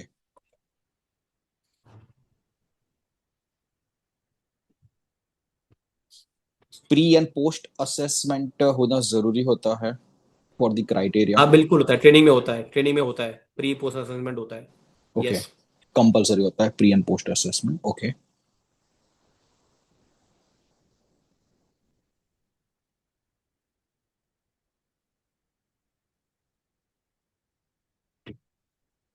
यहाँ पे कृति डोबरिया का एक मैसेज है कि what kind of the What kind of personality. personality and soft skill required as a drug inspector, and also is it technical or purely non-technical? So it is a technical job. Yes, definitely it is a technical job. आप drug की manufacturing side का inspection करने जाओगे, 50 तो चीजें है ना। एचवैक system है, वाटर क्वालिटी देखना है आपको, ठीक है, क्वालिटी वगैरह मेंटेन हो रही नहीं है, उनके लेबोरेटरी में टेस्टिंग हो रहा है नहीं हो रहा है, लिम्स रिकॉर्ड्स देखने हैं, कंप्लेंट इन्वेस्टिगेशन हो रहा है नहीं हो रहा है, कापा, करेक्टिव एंड प्रिवेंटिव एक्शन, कुछ फेलियर हुआ है तो उन्होंने क्या, आउट ऑफ स्पेसिफिकेशन हुआ है तो उसका इन्वेस्टिगेशन हुआ है, बहुत सारी चीजें हैं, मतलब obviously it is a technical job, non technical नहीं है ये।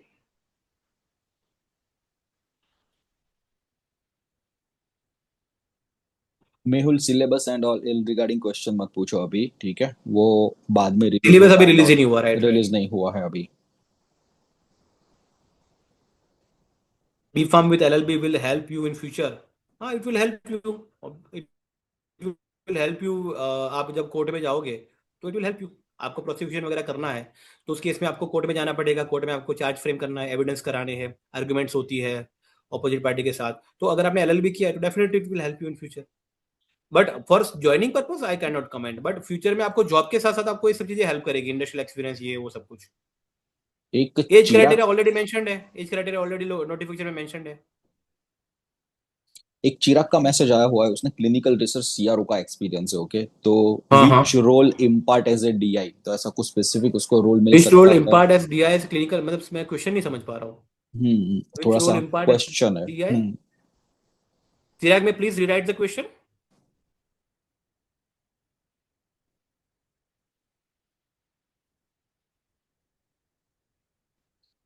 दिसंबर और जनवरी मान के चलो एग्जाम डेट के लिए, ठीक है।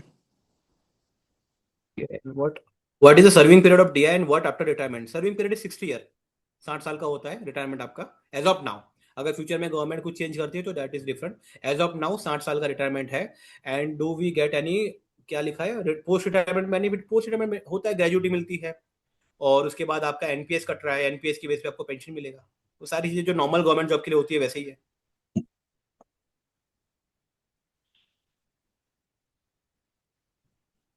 In interview majority question, interview का तो अभी हम बहुत आगे चल रहे हैं ठीक है ना। हम्म। तो इंटरव्यू का मतलब इंटरव्यू के लिए 4वीं पटेल का क्वेश्चन है आई थिंक, इंटरव्यू के लिए क्या हम्म। क्वेश्चन आता है, बट वो बहुत आगे का क्वेश्चन है। I think first of all we should prepare for the written exam, and अगर रिटन एग्जाम आपका क्लियर होता है then yes we can again tie up and we can have a session on interview as well, right. I think last time GPSC में हमने किया था, and I yes, think 2 लोगों का सिलेक्शन भी हुआ है आई थिंक ना। यस, यस, जीपीएससी में हम लोगों ने उनको प्रिपरेशन भी किया हुआ था, यूपीएससी राइट में राइट, भी तो इस तब बार मैंने भी इंटरव्यू के लिए करेगा। मैंने सेशन लिया था तो 2 लोगों का सिलेक्शन भी हुआ, तो अच्छी बात है ये। Yes. Company to get clinical trial approval और फॉर मार्केटिंग। हाँ बिल्कुल, कृति कृति डोबाले का क्वेश्चन है कि do we have to review dossier submitted by company to get clinical trial approval? Yes yes yes. Clinical trial एक डिवीजन है, और डिवीजन में आपको क्लिनिकल ट्रायल का प्रोटोकॉल सबमिट होता है, उस बेस पे आपको क्लिनिकल ट्रायल का अप्रूवल देना है, फेज 1 फेज 2 क्लिनिकल ट्रायल का जो भी है, ठीक है। तो yes you have to study the dossier, and उसके बाद उसका क्लिनिकल ट्रायल का अप्रूवल दिया जाता है, और उसके बाद क्लिनिकल ट्रायल होता है। क्लिनिकल ट्रायल होने के बाद उसका डेटा जनरेट होता है, और वो डेटा जो होता है, वो डेटा जनरेट होने के बाद उसको एक एसईसी कमेटी होती है जिसको बोलते हैं सब्जेक्ट एक्सपर्ट कमेटी। तो वो सारा data, for example XYZ new molecule है, उसके ऊपर क्लिनिकल ट्रायल हो गया, फेज 1 फेज 2 स्टडी हो गई, फिर वो डेटा एसईसी में रिप्रेजेंट करेंगे इस सब्जेक्ट एक्सपर्ट कमेटी में। और वो सब्जेक्ट एक्सपर्ट कमेटी होती है, उसमें बेसिकली डॉक्टर्स वगैरह भी होते हैं। वो डेटा को रिव्यू करके कि भाई ये सेफ है, एफिकेशियस है कि नहीं, उसके बाद उसका मार्केट ऑथोराइजेशन मिलता है। Yes it is there. जो कृति का क्वेश्चन है, कृति का क्वेश्चन है, रिटर्न कट ऑफ मैक्सिमम क्या होता है नहीं बोल सकते भाई, वो तो जितने लोग अप्लाई कर रहे हैं उनमें कितने, उनका कुछ परसेंटेज होता है कि भी इतने लोगों को लेना है, उस बेस पे ये लोग कट ऑफ करते हैं कि भाई उनको मान लो 148 सीट या 148 आई थिंक 183 है ना, 186, 186। 186 सीट है, तो उन्होंने कुछ मिनिमम माइंड में सेटअप करके रखा होगा कि मुझे 186 के हिसाब से 1000 लोगों को शॉर्टलिस्ट करना है, तो 1000 जो 1000 बंदे के जहां मार्क अटकेगा वो कट ऑफ हो जाएगा। एंड एक ठीक है। स्टूडेंट्स का क्वेश्चन आया कि क्वार्टर मिलता है कि नहीं मिलता है रेसिडेंस के क्वार्टर लिए, मिलता तो है, बिल्कुल मिलता है, आपको क्वार्टर मिलेगा। और this is based on the hmm, availability of the quarter. But क्या हम्म, होता है कि क्वार्टर जैसे आपको मिलेगा, आपका एचआरए बंद हो जाएगा, आपको ओके, एचआरए नहीं मिलेगा। क्योंकि क्वार्टर, अगर आपको क्वार्टर दे रहे हैं तो हाउस रेंट अलाउंसेस नहीं देगी आपको। परफेक्ट तो परफेक्ट। बेटर ये है कि आपका एचआरए जो होता है वो 30% है बेसिक का। तो आपका 47,000 का 30%, मतलब 15-16 हज़ार। तो 15-16 हज़ार का ईएमआई करके घर लेना बेटर है। मतलब मैं अपना पर्सनल एक्सपीरियंस बता रहा हूँ कि instead of going for quarter you should have your own home. आपका एचआरए जीरो हो जाएगा ना अगर क्वार्टर लोगे तो। ओके ओके, हाँ। अभी सारे सारे स्टूडेंट्स का अभी एग्जाम रिगार्डिंग क्वेरी आ रहा है, तो मैं 5 मिनट में सारे के सारे एग्जाम्स क्वेरीज डाउट्स वगैरह मैं सॉल्व कर देता हूँ, ओके। एंड उसके बाद भी कोई भी क्वेरी कोई भी डाउट रहा तो बस you you can put into the chat box, will try to help you out, okay. तो यस, मैं अभी एक प्रेजेंटेशन सर्व किसी कर का रहा हूँ क्वेश्चन है यश कि सारा। 3 साल के बाद, 3 साल के बाद ट्रांसफर होता है, तो क्या हम सेम टू सेम सिलेक्ट कर सकते हैं प्लेस? तो फिर वो ट्रांसफर कैसे हुआ? हम्म, ट्रू। ठीक है ना। तो you can not select again and again. मैं, मेरा अहमदाबाद में पोस्टिंग है और मैं अगले के लिए अहमदाबाद लिखूंगा तो ट्रांसफर नहीं हुआ ना, फिर वो ट्रांसफर कैसे हुआ फिर? तो ट्रांसफर में ऐसा नहीं है। आप अहमदाबाद में अगर बैठे हो तो आपको अहमदाबाद सिलेक्शन नहीं कर सकते आप। कलर ब्लाइंड एप्लीकेबल है कि नहीं है उसके बारे में मैं कमेंट नहीं कर पाऊंगा। ये एक्चुअली एग्जाम सब कुछ होने के बाद है ना, हॉस्पिटल में उसका वो होता है, चेकअप होता है, और डॉक्टर की रिपोर्ट के बेस पे होता है। अब वो मुझे इतना आइडिया नहीं कलर ब्लाइंड के लिए होता है कि नहीं होता है। इंटरव्यूज आर डिफिकल्ट और modern, again question on interview. Interview के लिए इंटरव्यू डेफिनेटली यूपीएससी का इंटरव्यू है तो मजा तो आएगा ही। ठीक है ना।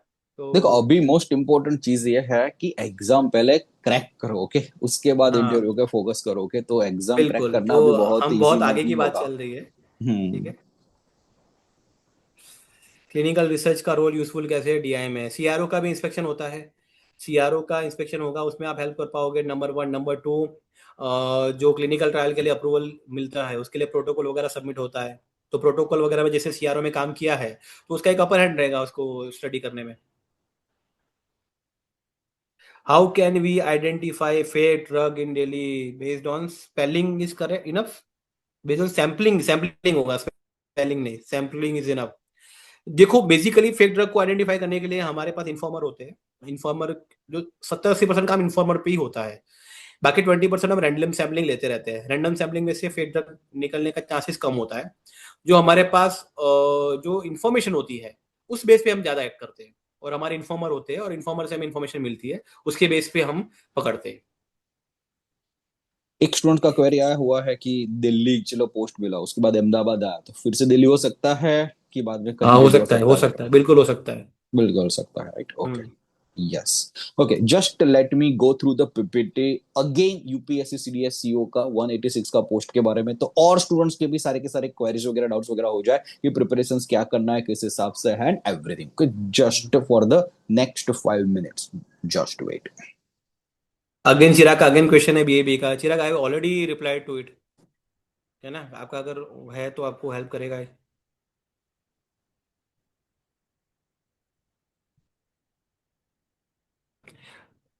किसी का क्वेश्चन है कि as a customer how can we identify fake drug? आजकल जो शेड्यूल H2 दवाइयाँ जो होती है उसमें स्कैनर होते क्या बोलते हैं, उसके ऊपर वो होता है, क्या बोलते हैं, बारकोड होता है। आप बारकोड को स्कैन कर सकते हो, नंबर वन। नंबर टू, आप उसको कंपेयर कर सकते हो कि उसकी प्राइस में कितना डिस्काउंट दे रहा है। अगर मान लो आप XYZ केमिस्ट से ले रहे हो, अगर वो दवाइयाँ 100 रुपये में मिलती है और कोई बंदा आपको 50 में ऑफर कर रहा है, तो आपको डेफिनेटली डाउट जाना चाहिए कि कुछ तो गलत है। ठीक है ना। और तीसरा चीज ये है कि अगर दवाई लेने के बाद भी आपको इफेक्ट नहीं हो रहा है, तो in that case also you can complain to the concern authority. That is how you can detect fake drug in daily life.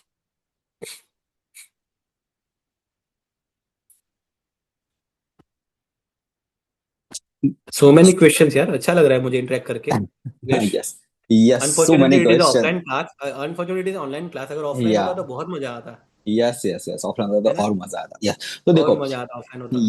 Yes, सो देखो तभी है ना, boss. It always feel good to interact with this young people, क्योंकि yes, इनके जो doubts होते हैं ना तो उससे हमारा भी क्या बोलते हैं, ब्रशअप होता रहता है कि भाई चलो ये सब कि चीजें हाँ, हैं। यंग ब्लड के दिमाग में क्या क्या चीजें आ रही बिल्कुल, है, कभी किस कभी हिसाब ऐसे से क्वेश्चन मिल है। जाते हैं जो हमें भी सोचना पड़ जाता है उसके ऊपर।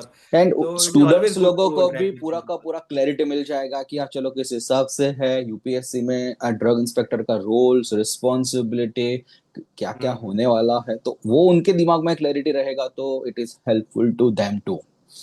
तो देखो हम्म। अभी मैं बता देता हूँ कि हाँ चलो ये यूपीएससी ड्रग इंस्पेक्टर का ये नोटिफिकेशन निकला हुआ था, ठीक है। अभी थोड़ा बहुत हम्म। एकदम फास्ट में हम लोग चल जाते हैं, ठीक है। 17 तारीख हम्म। ये लास्ट डेट है, ठीक है। तो 17 तारीख तक आप अप्लाई कर सकते हो, आपको अप्लाई करना है, फीस ज्यादा नहीं है, ओनली 25 रुपीज ही है। ऑलरेडी मैंने ये 45 मिनट्स का तो सेशन लिया ही हुआ है, फिर भी मैं बता देता हूँ पूरा का पूरा। इसमें पूरा का पूरा कैटेगरी वाइज है, अनरिजर्व कैटेगरी है, ईडब्ल्यूएस कैटेगरी एंड ऑल सब कुछ यहाँ पे लिखा हुआ है। यहाँ पे ये पीडब्ल्यूडी कैटेगरी के लिए भी है कि इतना इतना इतना यहाँ पे है। ओके, नेक्स्ट चलते हैं कि चलो एज क्राइटेरिया, बहुत सारे स्टूडेंट्स का मैसेज भी आया था कि भाई कितना एज होना चाहिए एंड ऑल, तो अभी ये भी देख लो भाई, age criteria 30 years, unreserved category, EWS में भी 33, ओबीएस में 33, एससी एसटी में 35 लिखा हुआ है। एंड पीडब्ल्यूडी वालों को थोड़ा सा और रिलैक्सेशन मिला हुआ है, तो 10 ईयर्स का तो 40 ईयर्स तक का यहाँ पे रिलैक्सेशन है, नॉन सेम पे कमीशन के हिसाब से मिलेगा। ये पूरा का पूरा बनाया हुआ था, ठीक है। बी फॉर्म वाले एलिजिबल है, ओके, फॉर्म डी वाले भी एलिजिबल है, ओके। तो यस, काइंडली नोट दैट। और बैचलर्स इन फार्मास्यूटिकल साइंस में भी फॉर्म डी वाले आ जाएंगे, एंड वो लोग भर ही रहे हैं form, okay. Duties role responsibility Parth More sir ने बहुत ही अच्छे से किया हुआ है। यहाँ पे कहाँ पे पोस्टिंग मिलेगा ये लिखा हुआ है, एनीवेयर इन इंडिया, ओके। तो अभी इतना ही पोस्ट आया हुआ है, ठीक है। अभी ये लास्ट टाइम जो एग्जाम हुआ था 2023 में, ओके, उसका मैं थोड़ा सा ब्रीफ दे देता हूँ कि चलो 2023 में एग्जाम हुआ था, उसमें 150 क्वेश्चन थे, एक क्वेश्चन के 2 मार्क थे, एंड टोटल 300 मार्क्स थे, ओके। एंड 1/3 नेगेटिव थे, ओके। तो yes, one third negative is a very high, okay. तो वो भी आपको ध्यान रखना पड़ेगा, ये लास्ट टाइम का पैटर्न था। 150 क्वेश्चन थे, उन लोगों ने सिलेबस भी दिया हुआ था, वो रैंडम सिलेबस था, देखो कि यस, हाँ ये आपको फार्माकोलॉजी, केमिस्ट्री, ये important subject, good clinical practice, GMP, okay, ये सारे के सारे आपको करने पड़ेंगे। Basic of the computer knowledge, English proficiency and all, तो कहीं से भी क्वेश्चन आते हैं, लेकिन फार्मा ज्यादा रहेगा। और फार्मा में भी जो इन लोगों को प्रिपरेशन करना है, उसमें फार्माकोलॉजी रहेगा, फार्मास्यूटिक्स रहेगा, केमिस्ट्री रहेगा, ओके। एंड सारी की सारी केमिस्ट्री आ जाएगा, ओके। ये सारे के सारे पोर्शन ज्यादा रहेंगे, analytical chemistry, analysis and okay, ये ज्यादा रहने वाले हैं। एंड उसके बाद 20-25% यू कैन कंसीडर क्या, चलो बाहर का आएगा। अभी तक ऑफिशियल सिलेबस अभी बाहर नहीं आया हुआ है, कब आता है कब नहीं, we will let you know. Exam कब होगा कब नहीं वो भी अभी पता नहीं है, but approximately we can say कि चलो इतना बड़े लेवल का एग्जाम है तो 6 महीने मान के चलो, दिसंबर और जनवरी में आ सकता है, थोड़ा सा लेट भी हो सकता है, गवर्नमेंट का है इसलिए, ओके। तो वी कांट से, तो सारे के सारे स्टूडेंट्स के चलो यहाँ पे ये डाउट आ गए हैं, ठीक है। यहाँ पे ये क्या क्या ऑफिस है एंड ऑल, सारे के सारे ये पार्ट मोरे सर ने करवा लिया था। ये पूरा का पूरा मैंने कंपेरिजन भी लास्ट टाइम दिया हुआ था कि अप्रोक्सीमेटली ये HRA, transport allowances metro city में कितना बनता है, मेजर सिटीज में कितना बनता है, अदर सिटीज में कितना मिलता है, कितना इन हैंड आता है, ओके। तो यस, ये आपको पूरा का पूरा यहाँ पे दिया ही हुआ है। उसके साथ साथ क्या क्या एक्स्ट्रा बेनिफिट्स है, ओके, गवर्नमेंट क्वार्टर्स मिलता है, ग्रेजुएटी मिलता है, एलटीसी, ये नेशनल पेंशन स्कीम, ये सारा कुछ पार्थ मोरे सर ने ऑलरेडी डिस्कस किया हुआ है यहाँ पे। तो यहाँ पे देखो, एक्स सिटी जो पार्थ मोरे सर अभी बता रहे थे कि कितना इन हैंड आ रहा है, ओके। तो दिल्ली, मुंबई, बेंगलुरु वगैरह में रहोगे, ओके, तो यस अप्रोक्सीमेटली इतना बन रहा है। ग्रोस सैलरी 1 लाख के around, in net in hand 90 के अराउंड आएगा। वाई सिटी, अहमदाबाद, चेन्नई में अलग रहेगा, जेड सिटी, ओके। तो ये थोड़ा बहुत वेराई करेगा depending on the scenario, depending on your post, okay. तो ये रहेगा। एंड यस, ये सारे के सारे एफएक्यूज एंड ऑल। अभी सब स्टूडेंट्स का क्वेश्चन एंड आंसर है कि किस हिसाब से प्रिपरेशन करें। तो आपको भी प्रिपरेशन करना है, तो हम लोगों ने यूपीएससी ड्रग इंस्पेक्टर का बैच निकाला हुआ है। Live lecture, step by step guidance, hard copy modules, WhatsApp community, next level का हम लोग भी प्रिपरेशन कराने वाले हैं, टेस्ट सीरीज के साथ, डाउट सॉल्विंग के साथ, नेक्स्ट लेवल का थिंग, ओके। तो यस, एप्पो क्लासेस एप्लीकेशन डाउनलोड कर दो, ओके। कोई भी क्वेरी, कोई भी डाउट वगैरह हो तो 93275752 पे कांटेक्ट करो, okay. And you can join the UPSC drug inspector batch 2026, okay. तो एनरोल नाउ, ये सारे के सारे बेनिफिट्स आपको मिलने वाले हैं। ऑनलाइन बैच रहेगा, स्टेप बाय स्टेप आपको गाइडेंस आपको दिया जाएगा कि यूपीएससी ड्रग इंस्पेक्टर आपको कैसे क्रैक करना है। एंड इस बार हम लोग नेक्स्ट लेवल का आपका स्ट्रेटेजी लेके आए हैं, that is the personal mentorship, personalize strategy कि किस हिसाब से आपको प्रिपरेशन करना है। तो ये पर्सनलाइज स्ट्रेटेजी में individually Apomind team can work with you कि किस हिसाब से आपको आगे जाना है। क्योंकि देखो, एक ऐसा रहेगा जिसने बीकॉम पास आउट किया है, 6 महीने लगातार प्रिपरेशन करेगा, उसके पास 12-12 घंटे, 11-11 घंटे होंगे पढ़ने के लिए, तो उनके लिए अलग स्ट्रेटेजी रहेगा, ठीक है। कोई एक स्टूडेंट रहेगा जिसने नाइपर ऑलरेडी हमारी बैच में 2 साल या 3 साल पहले क्रैक किया हुआ है, तो हमको उनकी जर्नी पता है कि किस हिसाब से है, तो उनको हम लोग ज्यादा अच्छे से उनको कर पाएंगे कि चलो इतना इतना तो तुमको पता है, और इस हिसाब से आगे बढ़ो, इतना इतना छूट रहा है, इतना इतना पढ़ना है रिकॉर्डेड लेक्चर्स में से, एंड हम जो नोट्स वगैरह प्रोवाइड करते हैं इसमें से। नेक्स्ट लेवल का टेस्ट सीरीज रहेगा। तो आप वर्किंग प्रोफेशनल रहोगे, आपके पास 9-10 घंटे आप ऑफिस में हो, तो तुम्हारे लिए अलग स्ट्रेटेजी रहेगा। ओके, तो जितना यहाँ पे अपोमाइन के पास easy level to medium level to tough level to advance level पूरा खजाना पड़ा हुआ है अकॉर्डिंग टू यू। ओके, आप किस हिसाब से आप आगे बढ़ना चाहते हो, Apomind will give you the strategy. तो अभी जो बोल रहा है ना जॉब वाला कि हम लोग जॉब के साथ कैसे क्रैक करें, कैसे सिलेबस करें एंड ऑल, ओके, उनका आंसर भी आ गया कि यस, जो बैच ज्वाइन कर लोगे तो personalised one on one call पे भी पूरा स्ट्रेटेजी के साथ आपको लेके जाएंगे एंड नेक्स्ट लेवल के एडवांस लेवल के भी लाइव लेक्चर्स आपको मिलने वाले हैं। ओके, तो yes, join this Apomind batch UPSC drug inspector का। ओके, 15,000 रुपीज कोर्स रखा हुआ है, हमने फीस रखा हुआ है। ओके, बट अभी डिस्काउंटेड प्राइस में हम लोग 3,000 ऑफ दे रहे हैं। 12,000 रुपीज में आपको ये कोर्स मिल जाएगा। 12,000 रुपीज में ये जो वैलिडिटी अर्ली बर्ड ऑफर दे रहे हैं, हम लोग ओनली 10th तक वैलिड गिनेंगे। ओके, उसके बाद प्राइस बढ़ने वाला है। ओके, तो yes, join the batch before the 10th। 11 से पूरा का पूरा नया बैच चालू हो रहा है। ओके, तो यस, नेक्स्ट लेवल के रिकॉर्डेड लेक्चर्स, नेक्स्ट लेवल के live lecture, step by step guidance, test series material next level का, उनके साथ बी रेडी। सारे के सारे डाउट्स वगैरह अब तक क्लियर हो गया रिगार्डिंग दिस स्टडी, ठीक है। नाउ अभी कोई भी क्वेरी, कोई भी डाउट वगैरह हो तो we can take 4 to 5 maximum doubt, okay, because of the time limit at all। okay, तो yes, you can put your queries as well as the doubt। तो ये स्टडी रिगार्डिंग, बैच रिगार्डिंग, ये जो जो भी नोटिफिकेशन आया हुआ है उसके रिगार्डिंग मैंने बता दिया, ठीक है। चलो,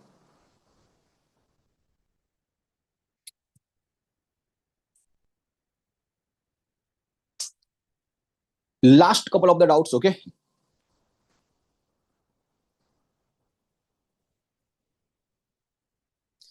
देखो वो सारा कुछ बाद में बात करेंगे। करेक्शन विंडो, ईडब्ल्यूएस सर्टिफिकेट, 25 रुपए का फॉर्म है, दूसरी बार भर दो। Colour blindness and all next time बात करेंगे।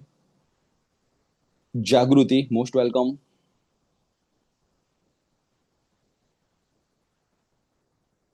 होप तुम्हारा अभी पी वाला जो भी है उनका क्वेरी भी डाउट सॉल्व होगा। How working professional crack the drug inspector exam. मैं खुद भी वर्किंग ही था जब मैंने क्रैक किया था। मैं एग्जैक्टली। इंडस्ट्री में था।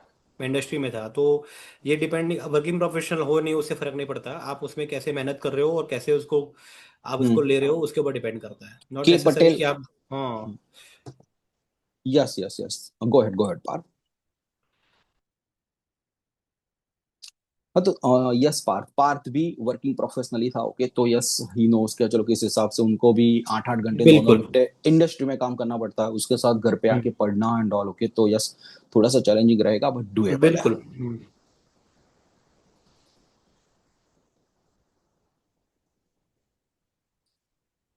एनी वन और two last doubts? Can Parth sir also prepare via Apomind, समझ नहीं आया मुझे क्वेश्चन, के पटेल का है।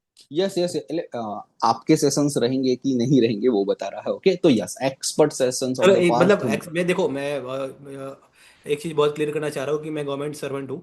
Right, I am already in government service, तो मैं आज भी मैं सेशन ले रहा हूँ, I am not charging anything for you.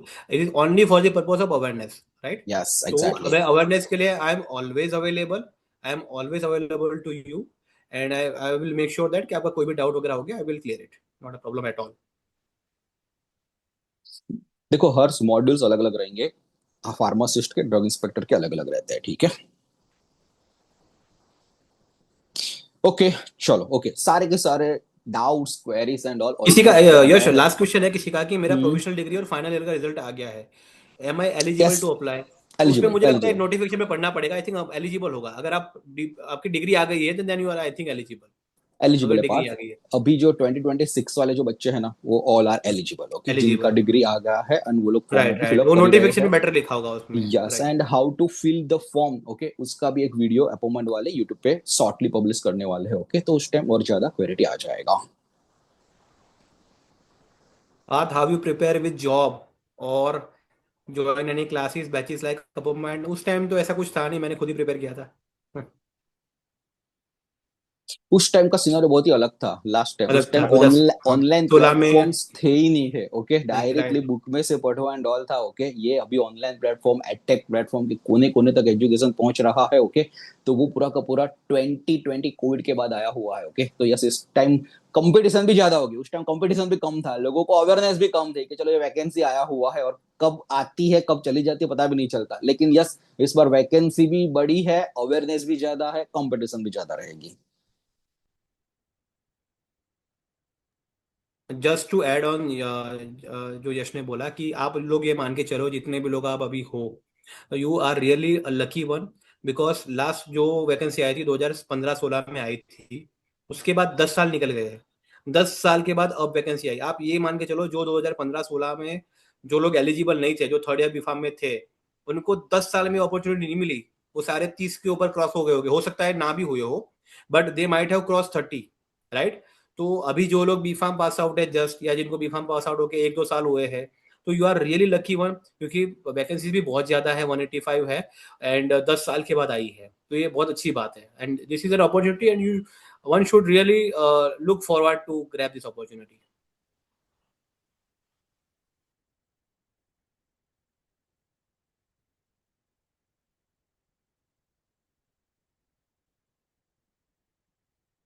Okay, so no query, no doubts. Let's conclude. Okay.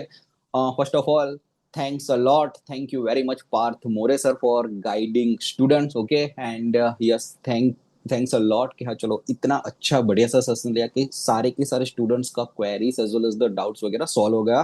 So they can think about the future के किस हिसाब से उनको प्रोसीड करना है regarding the UPSC drug inspector. सारे के सारे रोल्स, रिस्पॉन्सिबिलिटी, लेडर, अपकमिंग कहाँ कहाँ पे पाथ है, सारा कुछ explained by you in a very well manner, okay. So yes, heartiest thanks to you and heartiest thanks from Apomine team. Okay, and yes, Parth More sir will be available for students for all the queries, all the doubts regarding that in upcoming sessions too. Like interview के time भी like GPSC drug inspector जो भी batch गया था last time, तो भी Partha More sir ने बहुत ही अच्छे से गाइड किया हुआ था, ओके। तो yes, if you will crack the UPSC drug inspector exam, so Parth More sir will be definitely there to help you out with the queries, doubts, interview preparations and all. Okay, so once again, thank you very much, Parth More sir.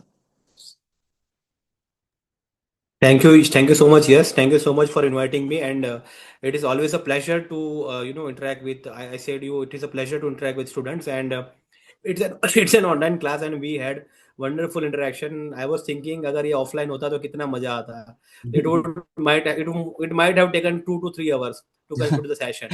So really, it was an interactive session. It is a good audience, and I wish all of you a very very very best of luck for your examinations, and you just prepare for your written examination. You just, those who are questioning about the interview, don't worry about the interview. You just prepare for your written examination. Once you crack your written examination, I will make sure that there will be a separate session on the interview, right? So you just prepared for your written examination right now. Okay, Thank and you चलो so much. And एड last but not the least, Apomind का advance level का UPSC drug inspector batch join कर लो, okay. And yes, we will guide you step by step किस हिसाब से आपको प्रिपरेशंस करना है पर्सनलाइज्ड मेंटरशिप के साथ, ओके। चलो, ओके, चलो, let's have a happy Sunday. Sunday के दिन भी इतना घंटे आप लोगों ने बिताया, टिल द एंड आप तक रहे, ओके। तो यस, कुछ ना कुछ तो आप उखाड़ने वाले हो, कुछ ना कुछ तो आपके दिमाग में चल रहा है, चलो ड्रग इंस्पेक्टर बनना है। So that's a great thing, okay. चलो, let's end this session and all the best for your future endeavor, okay, chalo, bye.